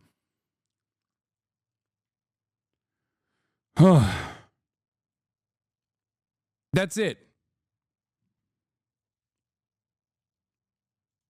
So let's hear from Yanis Varoufakis, who I believe was correct on his assessment of what Trump was trying to do. Trump, the American dollar, and China. What to watch for during 2025. Donald Trump wants to boost exports, to bring American jobs back to the United States, and to shrink the American trade deficit. For that, he needs a lower value of the dollar. For that, he needs a weaker dollar. But at the same time, Donald Trump wants a strong dollar, and he will not brook any discussion of ending the exorbitant privilege, the centrality, the hegemony, the dominance of the American dollar in international transactions. Can Donald Trump possibly have both? Donald Trump's first problem is that the tariffs that he has invested so much political capital in introducing, announcing, and advocating for will most likely boost the value of the dollar. Why? Primarily because every time there is global uncertainty, whenever there is a problem that emanates from the United States, whether that was the 2008 crisis or whatever crisis there is a paradoxical rush of foreign money into the United States, boosting the dollar. So if Trump's tariffs create global uncertainty, the likely outcome will be an increased value of the dollar. And that's his first problem, because if his tariffs succeed in creating a lot of consternation across the world, in China, in the European Union, in Britain, the result will be that even if imports initially shrink as a result of these large tariffs, the influx of money into the United States of capital is going to boost the value of the dollar, therefore countering whatever effects the tariffs had on limiting imports and enhancing American exports. Donald Trump's second problem is that if he proceeds with his very large tax cuts, especially for corporations and the oligarchs and the very rich in the United States, this is also going to attract into the United States foreign capital. And what will that do? Boost the value of the dollar, and therefore enhance the gap between American savings and investment, with investment being much greater than savings, which is a root cause of the American trade deficit. Trump's third problem is the exorbitant privilege of the United States dollar. It is the reason why every time there is a crisis, especially one emanating from within the United States, the dollar goes up and the US trade deficit gets worse, especially during... This video was uploaded 3 months ago, and Yanis Varoufakis has been calling this out for quite some time at this point. And last night I came to the realization that I think he is correct on his assessment that Donald Trump wants to devalue the dollar in an effort to rebalance trade. As in, Donald Trump wants, simply put, Donald Trump wants to make America poorer. Donald Trump wants to make Americans poorer than they were yesterday, so that the poor Americans will be able to manufacture goods just so we can maintain manufacturing domestically for national security concerns. That's their assessment, not mine. And be able to produce more product for the rest of the world to purchase. Donald Trump is not smart enough for any of this 3D chess? Yes, because Donald Trump is not personally doing this, chatter. Please. Just like Joe Biden wasn't personally doing shit. His brain is doo-doo. Donald Trump's brain is doo-doo. And so is Joe Biden's brain. It's not actually what Donald Trump's... Donald Trump is not making these decisions. People around him are. He is just the guy who is the messenger. He is the vessel. In periods of reduced demand, jobs, and employment within the United States. So if Donald Trump were serious about shrinking the American trade deficit, he would want to do away with the exorbitant privilege of the United States dollar. But of course, not only will he never allow himself to do that, because his best friends, his tribe, are the rentiers and the financiers, who will be aghast if the United States loses the exorbitant privilege of its dollar. It is highly unlikely that Donald Trump will want to be the first American president after the Second World War that loses the hegemonic power of the United States by losing the exorbitant privilege of the United States dollar. Some argue, and I think they do have a point, that maybe... This doesn't make sense. You can't devalue the dollar without inducing hyperinflation and tax cuts strengthen the dollar. What does he gain from a weak dollar exactly? Yeah, that's why he's saying it's stupid if he does tax cuts after this as well. But what does he gain from a weak dollar is basically nothing. I mean, there's no immediate gain, aside from the fact that a weaker dollar overall means that you can rebalance trade to a certain degree, because the products that we're building here and selling to the rest of the world become more affordable automatically, because all currency is traded against the dollar. So if a country's a currency is devalued against the dollar, and the dollar's purchasing power is high, then that country still has jobs. That country still has manufacturing, and that country can export to the United States of America.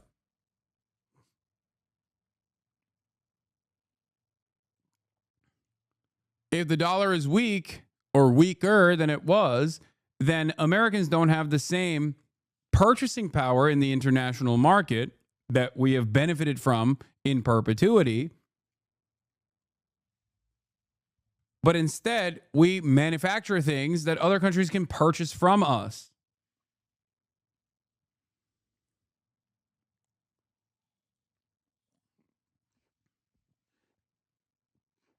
Maybe what he's trying to do, what Donald Trump is trying to do, is he is threatening the world, China and the European Union in particular, with very large tariffs in order to come to an arrangement with them to accept a depreciation of the Chinese yuan, of the euro, of competing currencies, in order for the United States to see its exports rise and its imports diminish. To cut a deal, in other words, something along the lines of what Ronald Reagan did in 1985, the infamous Plaza Accords, supposedly a multilateral meeting between the Europeans, the Americans, the Canadians, the Australians. But in reality, what the Plaza Accords were about was an ultimatum by Washington on Tokyo. Appreciate the yen massively, or else I'm going to slap large tariffs on Japanese exports. The Japanese are rolled over. They did as a... So remember what I said about how Donald Trump wants to do Plaza Accords to the rest of the world? Ironically, when I was in Japan and we were talking about the tariffs, that's what this is. Problem is, I don't think you can do that to China. I don't think you can do that to the EU. They'll roll over because they have additional concerns about the American dominance going away. If America is no longer the hegemonic superpower, then that breeds instability for capital owners in general. And this entire system is designed so that capital owners are never unstable and on shaky ground.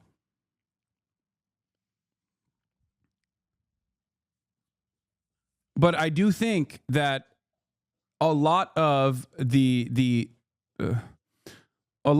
countries will play ball with this. I think so. I think they will. I think they're too scared of. They're more scared of what it means if China is the hegemonic power than America being the hegemonic power, because America being the hegemonic power means capitalism continues. And these guys are short-sighted. That capitalism and capitalist dogma implies you have to be short-sighted. You have to think in quarters.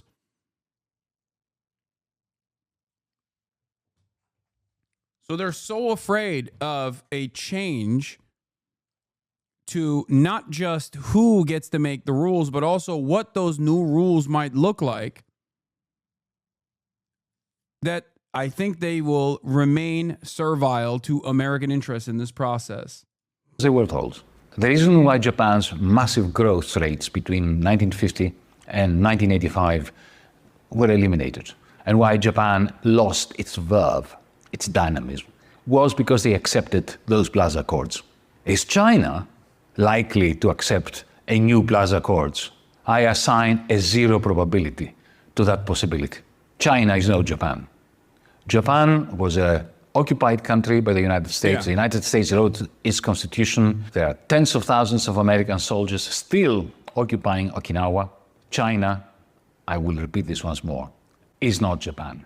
It is highly unlikely that they will accept, at a time when the capital account of China, if anything, would recommend from an economic point of view a depreciation of the yuan. They will never accept a massive appreciation of the kind that would make the difference for the United States trade deficit in the way that Donald Trump would like. So this is pie. You think China becoming the world power would degrade their current political structure? Yes, even within a capitalist framework, it still would do that. Because if you look at global trade as competitive market forces inside of different countries, fighting with the same rule book that has been designed by the United States of America, China becoming the hegemonic leader of global markets means that other countries have to follow suit. which means by force, other countries also have to restructure their economies to a command economy. Ironically, the reason why they don't have to do that right now is because America sets the standard. America sets the standard for global trade, and the best you can do is a little subsidies here, a little subsidies there, but you're still participating within the same framework. That's why they say China cheats all the time. China's not cheating. China is simply doing a command economy.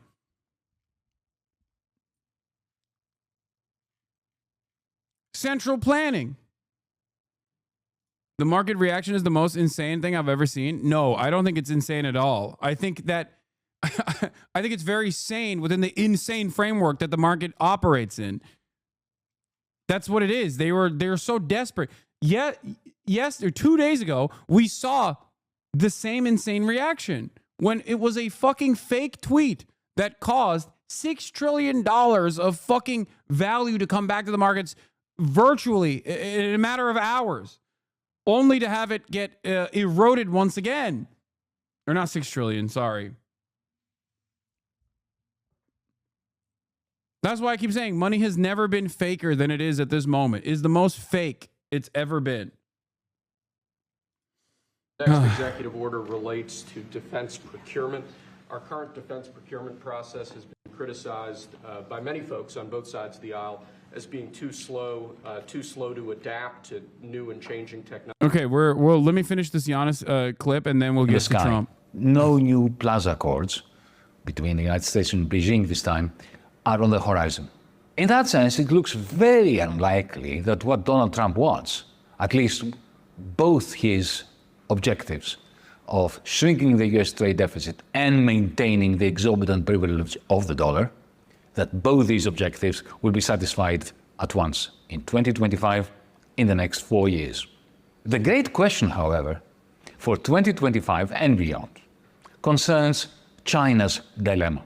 Will Beijing decide to stay put? Oh, what's the bull case? We import $500 billion of goods from China every year. Those items have massively increased in price, 10% tariffs against everyone else.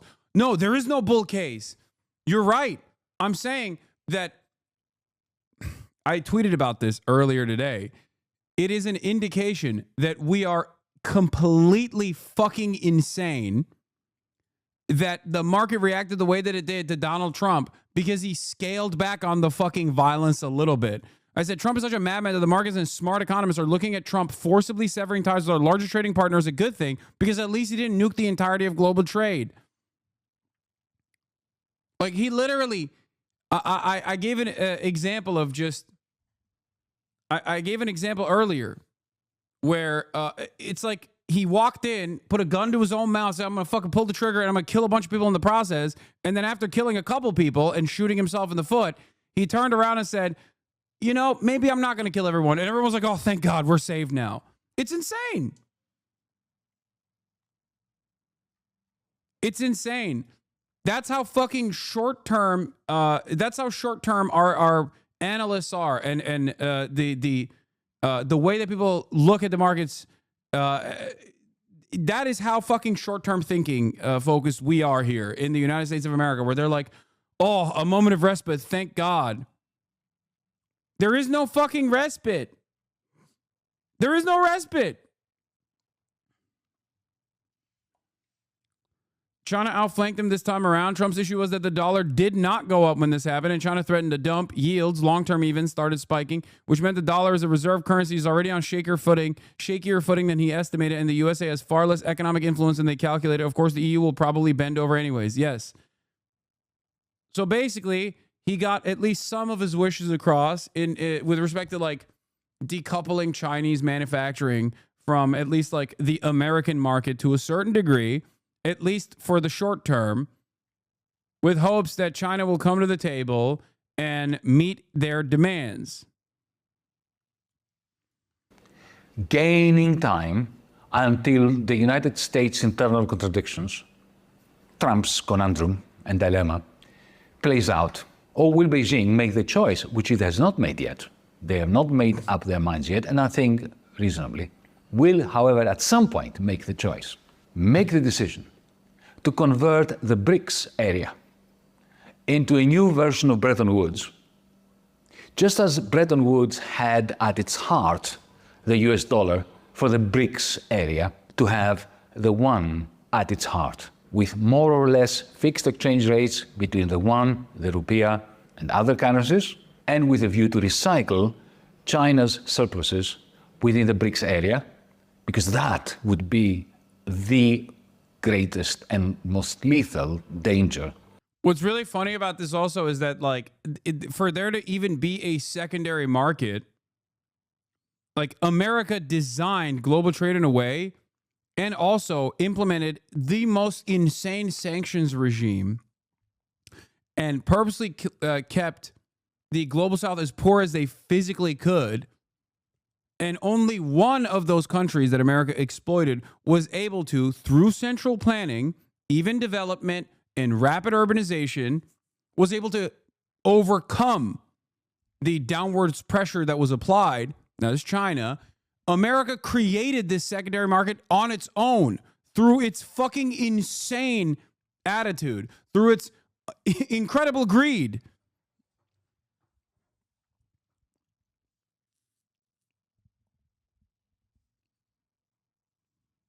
And they're basically pushing this as well.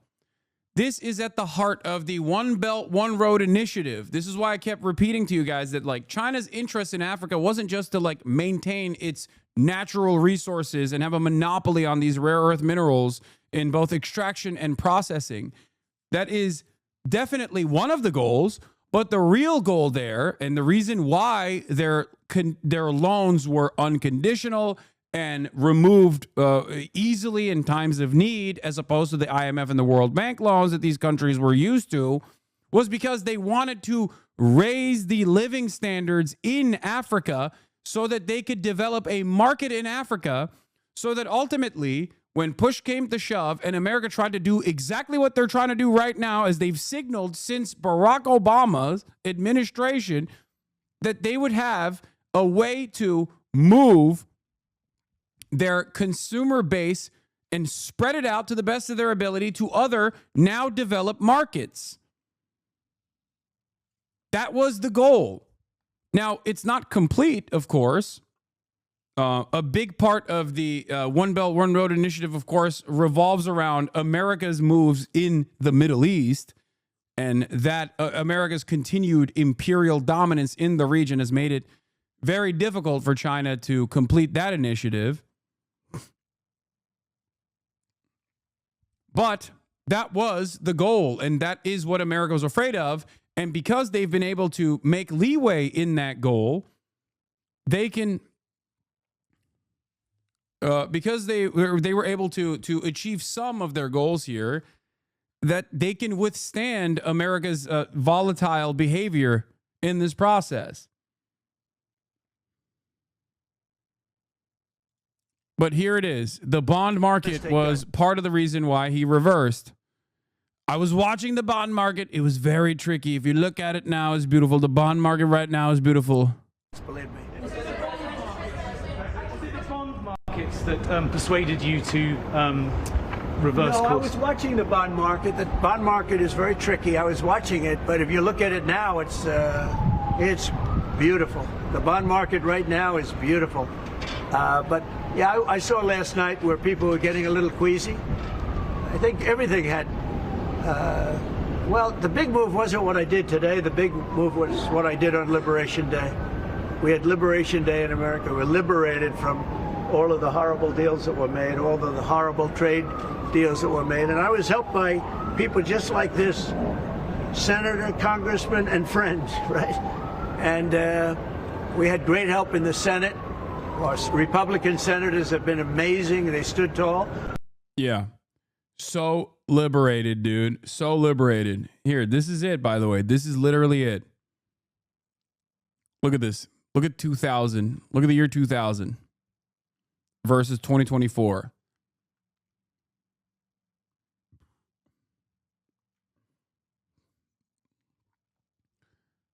It is because China was able to use global capitalism and the endless appetite for profits from global capital owners to its advantage. Okay? This is why these guys keep saying, oh my God, China is cheating. China is cheating. This is what they're terrified of. Here's another take that I have that I keep repeating over and over again. I said, ironically enough, for Trump's decoupling from China initiative to work, we would have to become more like China, a command economy. The notion that can happen entirely with private enterprise from bullied foreign nations in an expeditious manner is delusional capitalist dogma. The only way for America to become a competitive force in global trade to what you're seeing here, is not by bullying our vassals to pay double tribute, as Arnaud said, but instead to become a command economy ourselves, to become China ourselves. The Chinesefication of America must happen. And even then, it would take at least a decade to rebuild the robust manufacturing base. And considering that we're not going to do that, considering that we're not going to ever do that, as a matter of fact, because that goes against the reason why America is the dominant power still to this day, is because it maintains capitalism. This goes against that. If America became overnight an anti-capitalist nation, or overnight got hit with the fucking Mao Zedong thought beam, and everyone was holding up a copy of the Little Red Book, and decided to nationalize key sectors overnight, then perhaps we could compete with China. But that is, in some ways, I think, the natural evolution. Maybe I'm too much of a glazer of Marx here, but this is a natural evolution that has to take place at a certain point. You either give way to China and allow China to dominate the entire fucking planet and become a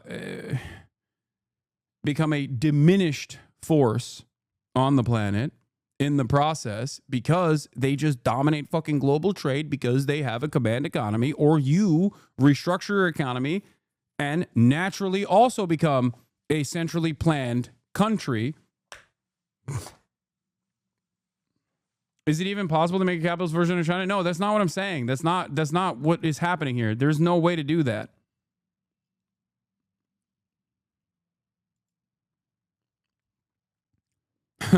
Well, this is embarrassing. Just yesterday, I borrowed and spent $700 billion on the assumption that there'd be a domestic manufacturing boom. People specifically told me Jamie Dimon would not slut President Trump out.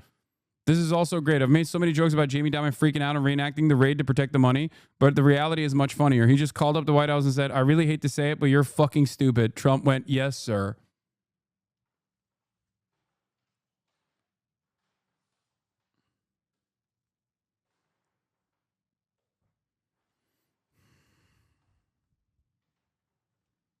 No, I think you're 100% right. Just look at things historically. The wealth inequality in America is a critical mass. The media and the wealthy can only keep tricking the masses for so long. At some point, the public will demand concessions from those in power or face a French-style, Russian-style revolution. It's in the interest of those in power to concede for their own good. I don't even think that. I think that, like, I'm talking about the ways in which, like, global trade operates. I'm talking about nation states and how they move in this process. And I think in order to become competitive to China, they have to become China.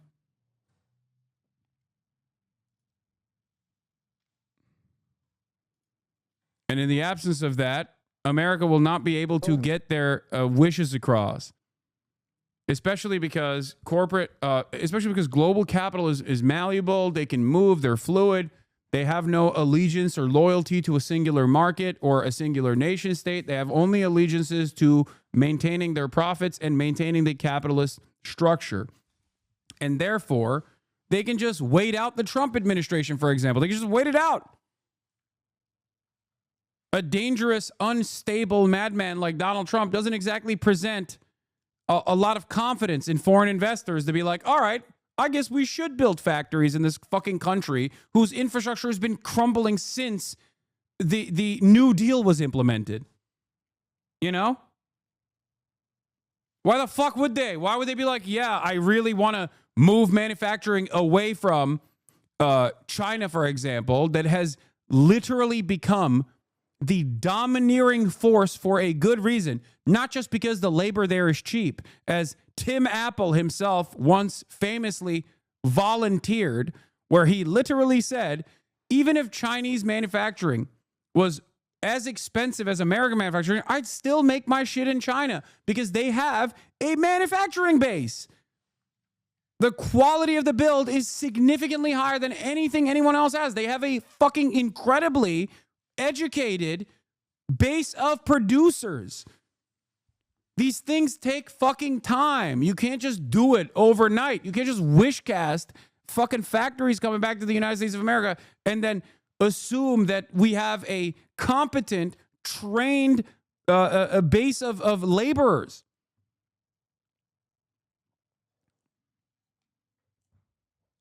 That's it. We're moving in the opposite direction anyway. We're fucking defunding education in this goddamn country too. It's so stupid. Anyway, this is the other, what is this? Politics Joe? Giannis talking similar to the one you pulled up. Nothing is new under the sun. He talks about draining the swamp, Wall Street, and so on and so forth. And the first thing he did in 2017 was to appoint the CEO of Goldman Sachs as the Treasury Secretary. This is the modus operandi of the fascist. What they want is they want to have their cake and eat it. They want to devalue the dollar without jeopardizing the exorbitant privilege of the dollar, the reserve currency status of the dollar. Is this far-fetched? No, it's not far-fetched. He starts with the tariffs. Do you think he actually doesn't realize that? Like, there's an ulterior motive here. I can't see it. No, the only thing here is the fear. Okay?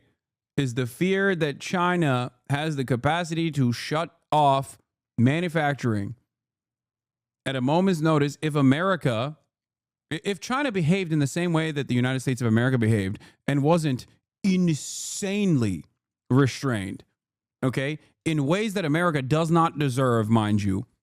But if China operated like America, America would be done, okay?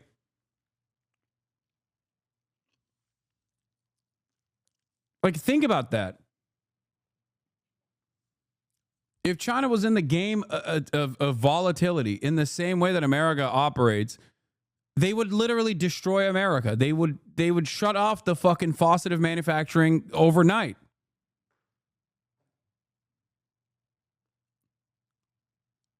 The luck that America has that is running out at this point is that China doesn't play by those rules and is relatively restrained in general.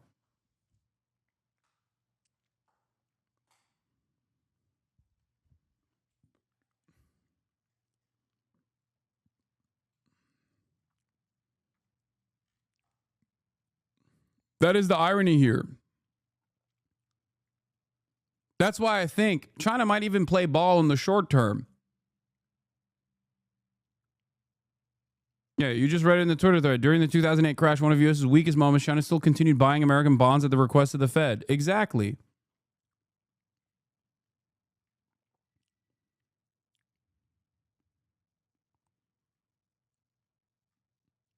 They want stability. They want stability. And even though Donald Trump will make things unstable, they will try to maintain stability to the best of their ability. And we'll keep fucking yelling at them as though they are the villains in this process while we are directly the villains. We're just vilifying them. We're vilifying our allies. We're vilifying everybody. We're the villains.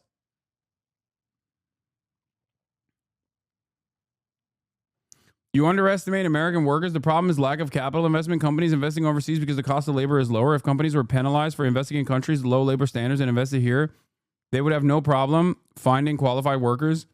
Chatter. I don't think you understand what I'm saying. Okay? That takes time. That takes a shit ton of time and to completely restructure the way we operate. Okay? In order for that to happen, we would need to, one, not explode education, but instead build education, public education. We would need a shit ton of public sector investment, maybe even nationalization, as a matter of fact. It took China 30 years to get to this point. America has a lot more wealth than China, and America had better infrastructure than China at its starting point. So technically, we could do it maybe under the best possible estimations in a decade. But it will not happen tomorrow. What do you think happens in that decade? While America gets hit with this beam where they are anti-capitalist and actually fucking working at the behest of the American labor force. Like, it's not going to happen. You can't try to capitalism your way out of this problem that capitalism created initially in an effort to maintain capitalism. It's just not going to happen. You're thinking, oh, we'll do more of the problem.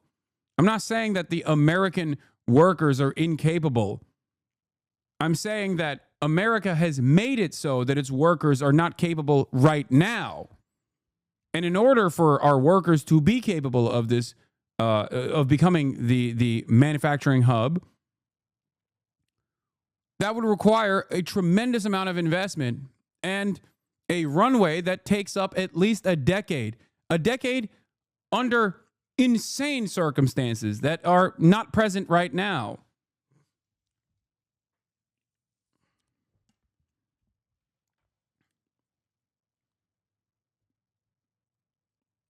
That's all I'm stating.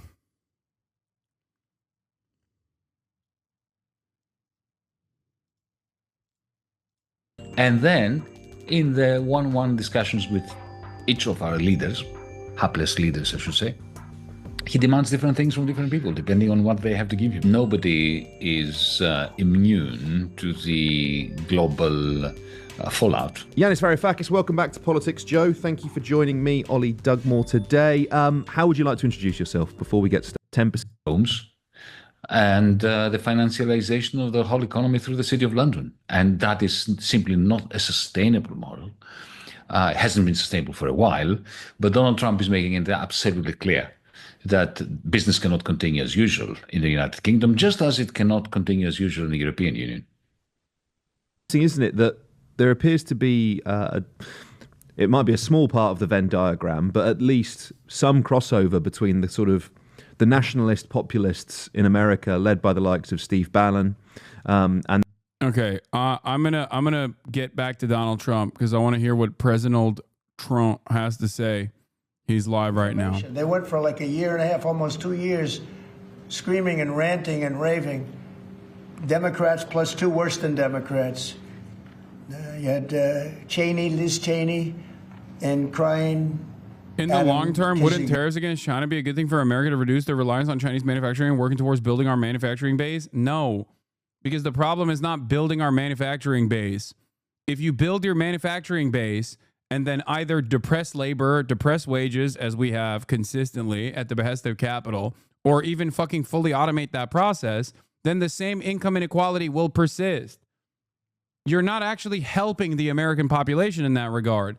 You're just simply trying to extend and give a lifeline to American dominance. And also, this process in and of itself cannot be done with a private-public partnership anyway. You can't just like expect capital to come back into the United States of America and build a fucking robust manufacturing base without the infrastructure projects necessary to build said robust manufacturing base.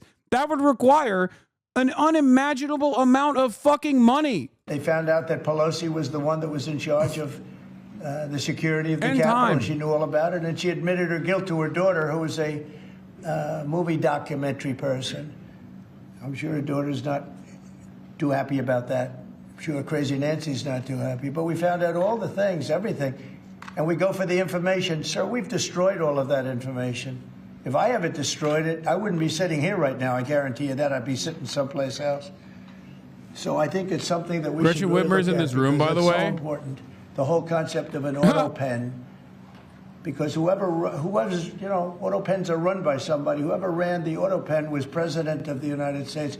And I would be willing to bet that Biden didn't know. Oh my God. Probably didn't know anything about any of it. Oh my God. He's still on the auto pen shit. Very dangerous. So you're going to check that out, right? Yes, sir. We're working on it right now, sir. This is just another proclamation, sir, declaring national crime. So do you just like wish for the downfall of the United States? Everything you're saying right now is pure doomerism. What do you want me to do? Fucking lie to you? What a stupid expectation from you, chatter. Hey, man, can you please just say that Donald Trump's insane moves are actually for the greater good and make me feel good about the situation? Yes, dude. 10% tariffs that you will pay for globally, plus severing ties with our largest trading partner is a good thing, okay? Yeah, I will make it make sense for you. What the fuck is this expectation? People are so stupid, man. Air Holy Force Base fuck. open, strong, thriving, and I think we're going to be successful, Governor. I think we'll be very successful at that. We've gotten some good feedback from Pete Hegseth and Department of Defense. Can you please lie to me? Yeah, go watch Asmongold if you want someone to say based over Donald Trump's fucking idiotic decisions, okay? Like, plenty of people do choose that route where they're like, I just want someone to whisper sweet nothings into my ear, you know what I mean? And act like all of these decisions are actually very good and will make my Western chauvinist perspective emboldened. Make me feel emboldened about American enterprise. Hell yeah, it's gonna fucking happen. First of all, you'll come back when you realize perhaps all of that was a fucking house of cards built upon a pile of shit. It'll be critical to Michigan's economy and our security when you're able to deliver us another Nils mission the chef, there. thank you for the 50 but on the Asian bones. carp, for years when Obama was there, we could never get anyone to do anything about this invasive species that's going to destroy our Great Lakes. You know how important recreational fishing and so much of that is to our state. Because of your work, we're hopeful that we'll get a solution there and we'll get that barrier built so we can protect our Great Lakes. So thank you, Mr. President. And they're very powerful fish. I mean, I see them, they jump out of the water, they jump at the fishermen. I mean, I've never seen anything like it. And has this gotten into any of the other lakes yet? Because you would think it would be pretty easy because they're all sort of connected. It's why we're working so hard to make sure that, we work with the Army Corps and erect a barrier so that the Asian carp can't get into Lake Michigan. It'll devastate the ecosystem, the economy, tourism, and it's 20% of the world's fresh waters in the Great Lakes, Mr. President, which is why it's so important that as a nation we protect the very powerful fish. Yep. The And, greatest all fish. Of a sudden, I assume the lakes You will are make all the sushi with the interconnected, fish. right? So I at love some the point, they're gonna fish. be I want to in kiss the The fishies. other lakes. And so we're going to work hard on that. I spoke with the Army Corps of Engineers, and they have a method. It's a pretty gruesome method, but it's I've a method. underfunded the Army Corps of Engineers, but even with the limited funding and the layoffs, they'll be able to kiss the fish. Thing, when you get right down to it. It's a very expensive thing, actually. It costs a lot. I looked at the numbers. I said, wow. But we have to save Lake Michigan because these fish, they eat everything in the way, including the other fish. They eat everything. Are people endangered by the fish? I think they're going to eat all the fish there. We won't be able to fish anymore. And that's a big deal in Lake Michigan. There's a lot of fishing, recreation. So it's going to be a problem there. But you're right, it's bipartisan, sir. But you're the one taking action on these issues. We couldn't get Biden to do it on Selfridge. This thing has been delayed for, 15 years where we were trying to do it. It started under Obama where we were trying to do it. He wouldn't do anything about it. So we appreciate you paying so much attention to this and taking action, Well, sir. I would. And the governor, in all fairness, called me about it. I had seen it, and she called me, and John James called me. And, we spoke with your office. And it's, I want to put that down. Really is bipartisan. It's great to see it, actually. It's great to see that. And that includes Selfridge, too. And we're going to get it done, and we'll all stand there together and cut a ribbon. Okay? Gretchen? Good. That's good. Thank you very much. I'm glad you brought it up. Yeah, and I'm glad he you hates brought the it up. California fish, but the Michigan fish he loves, and he will preserve the Michigan fish. Understand something, I will do everything in my power to kill the smelt. The Californian Delta will cry. The smelt will cry. I hate that fish, but the Michigan fish, very important fish to me. Very powerful fish in Michigan. Where does the TikTok deal stand, given what we've seen, the tariffs Well, to it's China? moving along, but obviously I would say right now China's not exactly thrilled about signing it. We have a deal with some very good people, some very rich companies that would do a great job with it, but we're going to have to wait to see what's going to happen with China. So, Mr. President, no, it's on the table very much. I think China's going to want to do it, actually. Mr. President, Can you explain more of what you believe is the end game with China? Are you waiting for President Xi to blink? How do you think this is all going to be resolved? Look, for years we've been ripped off and taken advantage of by China and others, in all fairness, but by China, that's the big one. And it's just one of those things. You know, we're making $2 billion a day right now, this country. $2 billion a day with tariffs. And they were making $2 billion a day. We'll be making more. Now, when you see what happened today, I don't know if it's still there. You know, I looked an hour ago, but we were up like close to 3,000 points. Nobody's ever seen a day like that. I think that's a record, isn't it, fellas? Definitely. Is that a record? It's a big Who would have thought we were going to have a record like that after watching? But because the geniuses of the world. I like that he's like collecting little trophies. He's got the FIFA trophy. He's got the Gulf of America behind him. Every time he does like some aesthetic move that is undeniable, like even if it's inconsequential overall, he will just like present it as though, you know, this is a beautiful thing I did. Look at this beautiful thing I did. Criminals. And but the people that do this for a living, some of them are very smart and some of them aren't smart at all.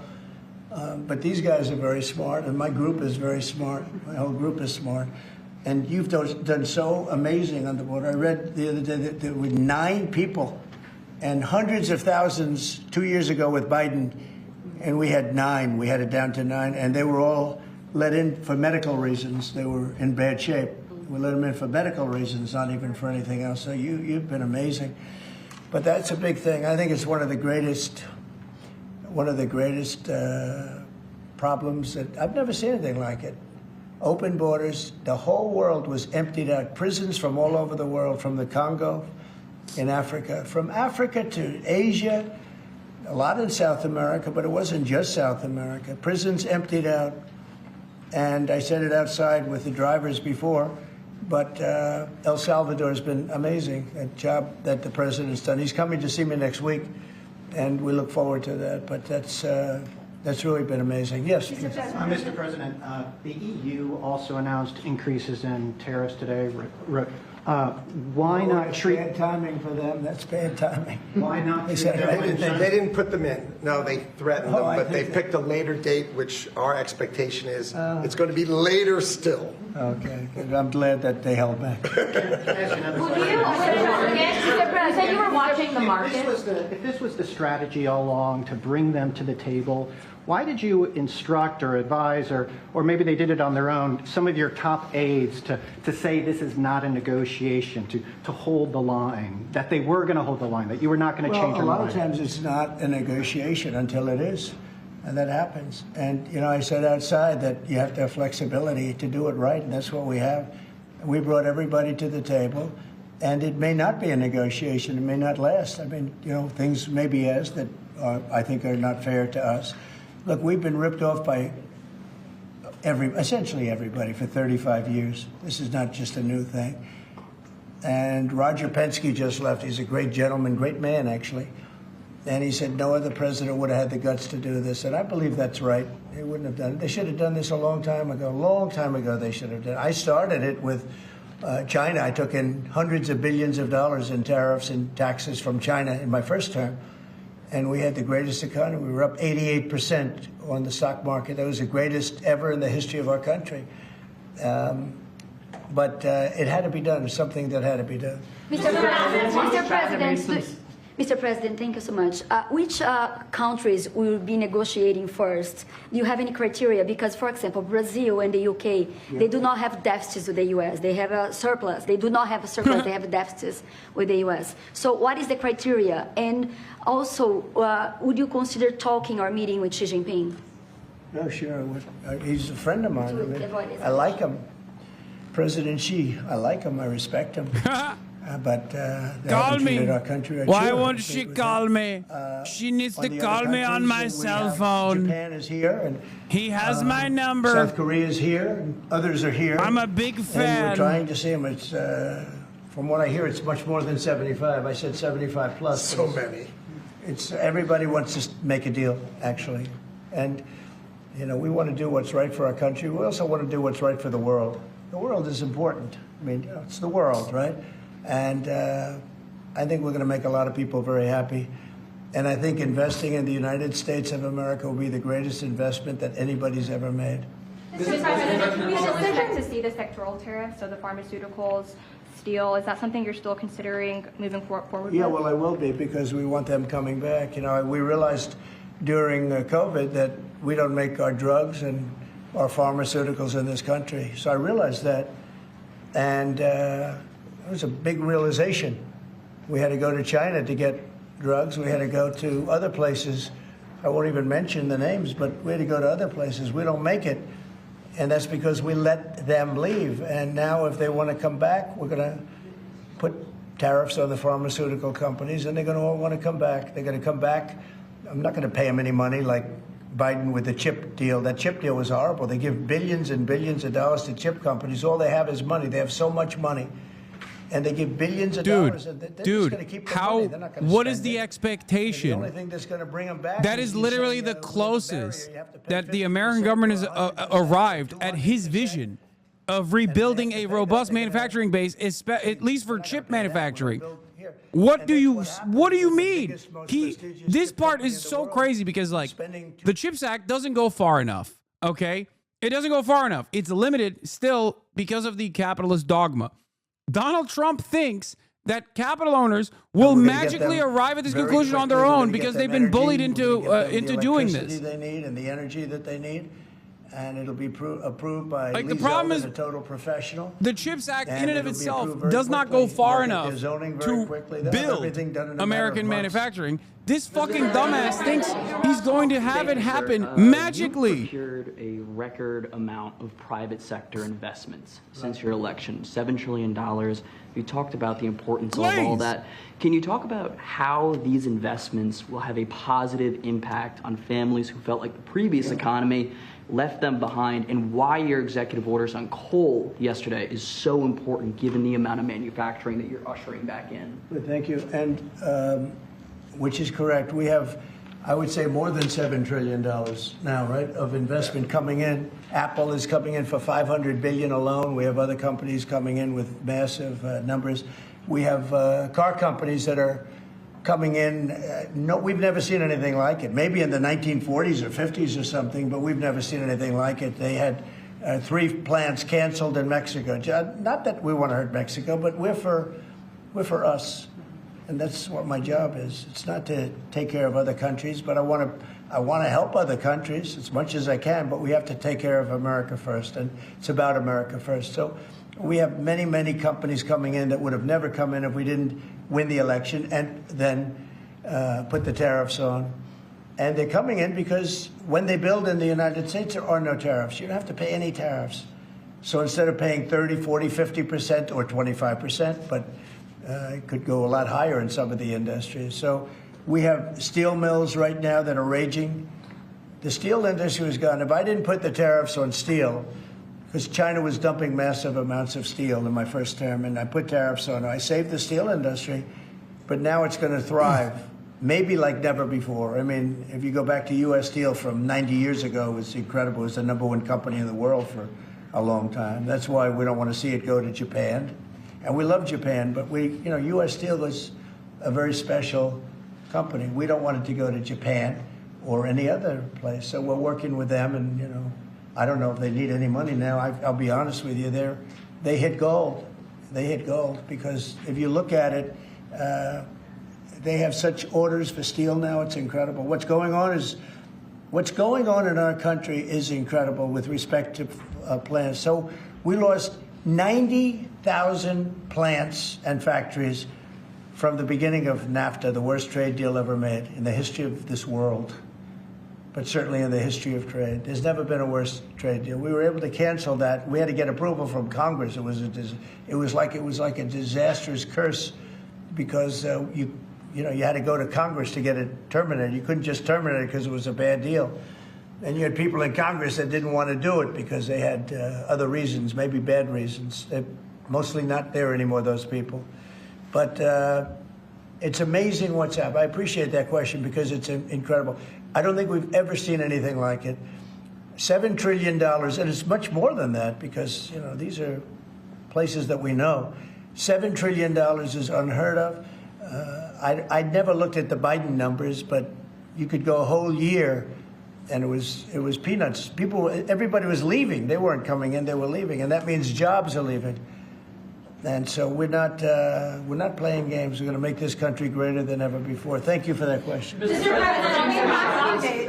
President, it seems that China's made some... Let her just do that. Oh, yeah, absolutely. We'll Thanks. For the past few days, we've heard from this administration no pause. Was this idea of doing a pause, did that just come about this morning? Can you tell us exactly what came into consideration for you and your advisors? For a period of time, I wouldn't say this morning. Over the last few days, I've been thinking about it. I've been dealing with Scott, with Howard, with some other people that are very professional. And I think it probably came together early this morning, fairly early this morning. Just wrote it up. We didn't have the use of... we didn't have access to lawyers, or we just wrote it up from our hearts, right? It was written from the heart. Let's see what the Asmongolddians are saying. But it was written from the heart. It was written DEI question. As something that I think was very positive for the world and for us. And we don't want to hurt countries that don't need to be hurt. And they all want to negotiate. The only problem is, you can only do so many at one time. It's like, we want to do it right. We want to get it right. We want to take care of them, but we have to take care of our country. So, but this was something certainly we've been talking about for a period of time, and we decided to pull the trigger. We did it today, and we're happy about it. I didn't know it would have that kind of an impact. He made us losers. Okay, so they're also not necessarily on board, it seems. So that's good. You're almost, if you keep going, you're going to be back to where it was 4 weeks ago. But it was a sick market 4 weeks ago, because the trade was sick. It was only a question of time. I don't blame the tariffs. I think the tariffs just sort of magnified what was happening. It was sick. Biden allowed these people to get away with murder. Biden allowed China to just take advantage of us. We had like $1 trillion deficit with China, $1 trillion deficit. How does Asmongold's chat a matter of time? Instantly know when I'm watching Asmongold's chat, by the way? Do they just have both of our fucking chats open at the same time? Fuck you, Hasan, Pepe Point. It's wild. And we've revealed it very strongly. Yes, sir, please. Thank you, Mr. President. So it seems China's made some serious missteps here in these negotiations, and Secretary Besson said earlier you may have goaded them into a tough position here. I'm wondering, are you in a way putting together a coalition against China in terms of trade here? No.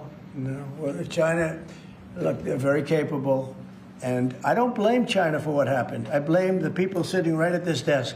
Right behind this desk or another desk. I love how much they hate you for having empathy in your beliefs. I happen to pick the Resolute.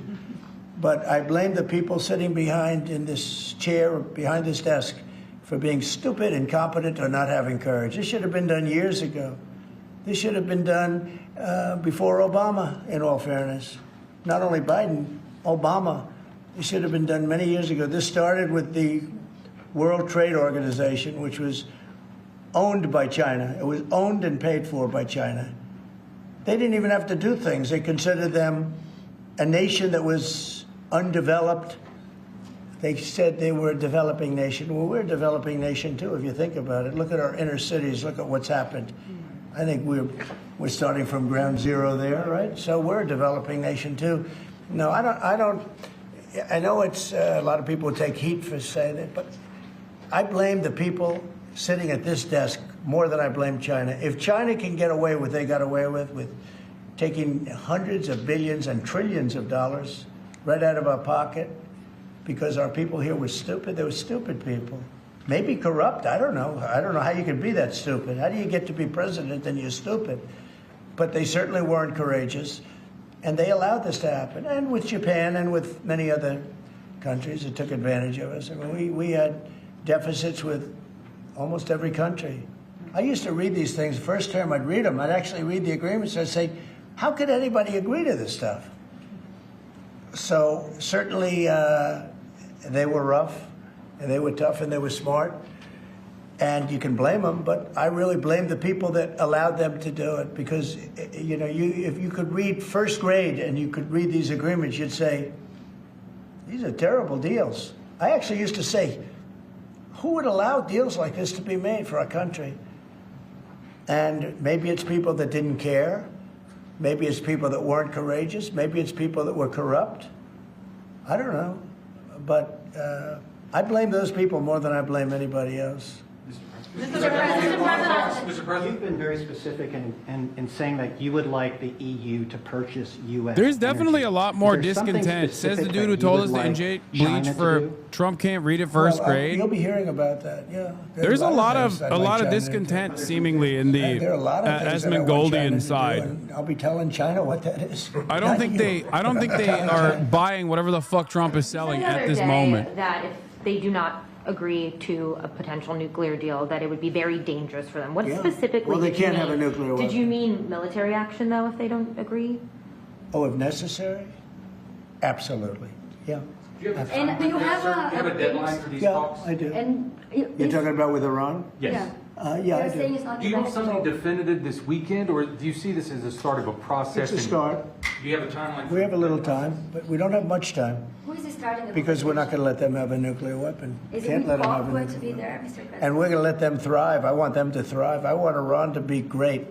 The only thing they can't have is a nuclear weapon. They understand that. You know, the people are so incredible in Iran, and they're so smart. They're very smart people. But, you know, they're in a rough situation, rough regime. But they understand, and the leaders understand. And I'm not asking for much. I don't, they can't have a nuclear weapon, and I've said that. And I was a little bit surprised because when the election was rigged, I figured they'd get the weapon because with me, they were broke. They were broke. They had no money because of the sanctions. Nobody could buy oil. We did that to Venezuela just recently. And we'll do it to other countries if we have to. I want to see Russia and Ukraine make a deal. They got to make a deal. When schools get blown up and bad things happen, like I'm hearing about, it's no good. I hope we're going to make a deal with Russia and Ukraine. But with Iran, yeah, if it requires military, we're going to have military. Israel will obviously be very much involved in that. He'll be the leader of that. But nobody leads us. We do what we want to do. When would the clock run out on the talks? Before you might, when would the talks need to conclude before you might do military? I can't really be specific, but you know, when you start talks, you know if they're going along well or not. And I would say the conclusion would be when I think they're not going along well. So that's just a feeling. Mr. President, on the subject of U.S. troops stationed in Europe, do you have any plans to reduce the number of U.S. troops in Europe or in other NATO countries? Well, good. I mean, it depends. We pay for military over in Europe. You know, we don't get reimbursed by much. South Korea too. So it'll be one of the things we discuss. That's unrelated to trade, but I think we'll make it part of it because it makes sense. Be nice to wrap it all up in one package for each country. You know, it's nice and clean, and we have plenty of law firms. These are great law firms that we signed with, the best. And I think part of the way I'll spend some of the money that we're getting from the law firms, you know, in terms of their legal time. If you don't understand how Trump thinks about tariffs, you should check out Peter Navarro. Dude, I check out Peter Navarro. Don't worry. Good lawyers representing us, but we want to have good lawyers, and these are the best, considered the best lawyers in the world, right? I mean, considered the best in the world. I don't know. They just went off a little bit. Mr. President, two questions. On Iran, do you have an update on who will be participating or conducting these conversations? Will Witkoff be there on Saturday for these direct talks? And on China, some economists are saying that right now is technically embargo on China with 125% tariffs. Are you concerned of escalation beyond the trade war with China? No, I'm not concerned. I think President Xi is a very smart guy, and I think we'll end up making a very good deal for both. But, you know, we've been treated so badly for so many years. Again, we allowed that to happen. We've been treated so badly for so many years. But no, I don't expect that. I think President Xi is one of the very smart people of the world, and I don't think he'd allow that to happen. And we're very powerful. This country is very powerful. Let me tell you, it's far more powerful than people understand. My favorite advisor, we have weaponry that nobody brilliant has guy, any idea knows what it is, China. and it is the most powerful weapons in the world that we have. More powerful than anybody, not even close. So nobody's going to do that. But I think that if that's what you're referring to, maybe it's not. But just in terms of basic escalation, which is what you said, no, I think that President Xi is a man who knows exactly what has to be done. He's a very smart man. He loves his country. I know that for a fact. I know him very well. And I think he's going to want to get to a deal. I think that's going to happen. We'll get a phone call at some point, and it'll be off to the races. It'll be a great thing for them. It'll be a great thing for us. It's going to be a great thing for the world and for humanity. Do you have plans to meet with Putin in Saudi Arabia? At some point, I would. At some point. We'll have to see. I mean, we have to get there right now. You know, we got to get there. In the meantime, they're losing 2,500 on average young people every single week. Think of that. 2,500 people a week. It's not even conceivable. We got to get there fast. Take a couple of more. Yes. Do you have to increase tariffs on China even more before they come to the table or give you a phone I call? can't imagine it. No, I can't imagine. I don't think I'll have to do it. I don't think we'll have to do it more. We calculated it very carefully. By the way, you know, when you hear 100, a lot of people charge much more than that. Canada charges much more than that to our farmers, our dairy farmers. Many people charge much more than 100 or 125 in this case. But I don't, you know, it's still a significant number. I don't see that again. On the investigations. Yeah, please. Yeah, Mr. President. So do you think some of your tariff critics would prefer, you know, to see the United States go through turmoil than to actually see it succeed just because they are your policies? You mean just leave the tariffs the way they are now and just relax? He's right? just like, I think he just loves Xi. And he's willing to make the American small business owners that rely on Chinese manufacturing and the American working class that has benefited from the cheap, accessible, affordable commodities suffer with mass inflation just to get Xi to call him, you know, on a cell phone. He's like, please, Mr. Xi. President Xi, he loves me. I know he loves me. He just doesn't want to call. He's playing hard to get. I've been in worse positions in my life than making $2 billion a day plus, right? He's just playing hard to get. Thank you very much, everybody. Thank you, Press. Thank you, Press. Believe it. I will destroy this beautiful economy just to get one phone call from Mr. Xi. The markets right now are extremely good. Thank you. Thank you. Thank you. Thank you, Press. Thank you. Thank you, guys. Here, this way. Right this way. Thank you. Okay, well, Donald Trump ending that actually far-reaching news conference off the back of the signing of some executive me orders. On red, but the main he'll story call me today, soon. obviously, He'll call tariff. me, I promise. Believe it. He will call me on my cell phone late night when he needs my love. It's a real hotline bling situation. Let's hear what Peter Navarro has to say. Trying to negotiate. Walk us through how this decision was made.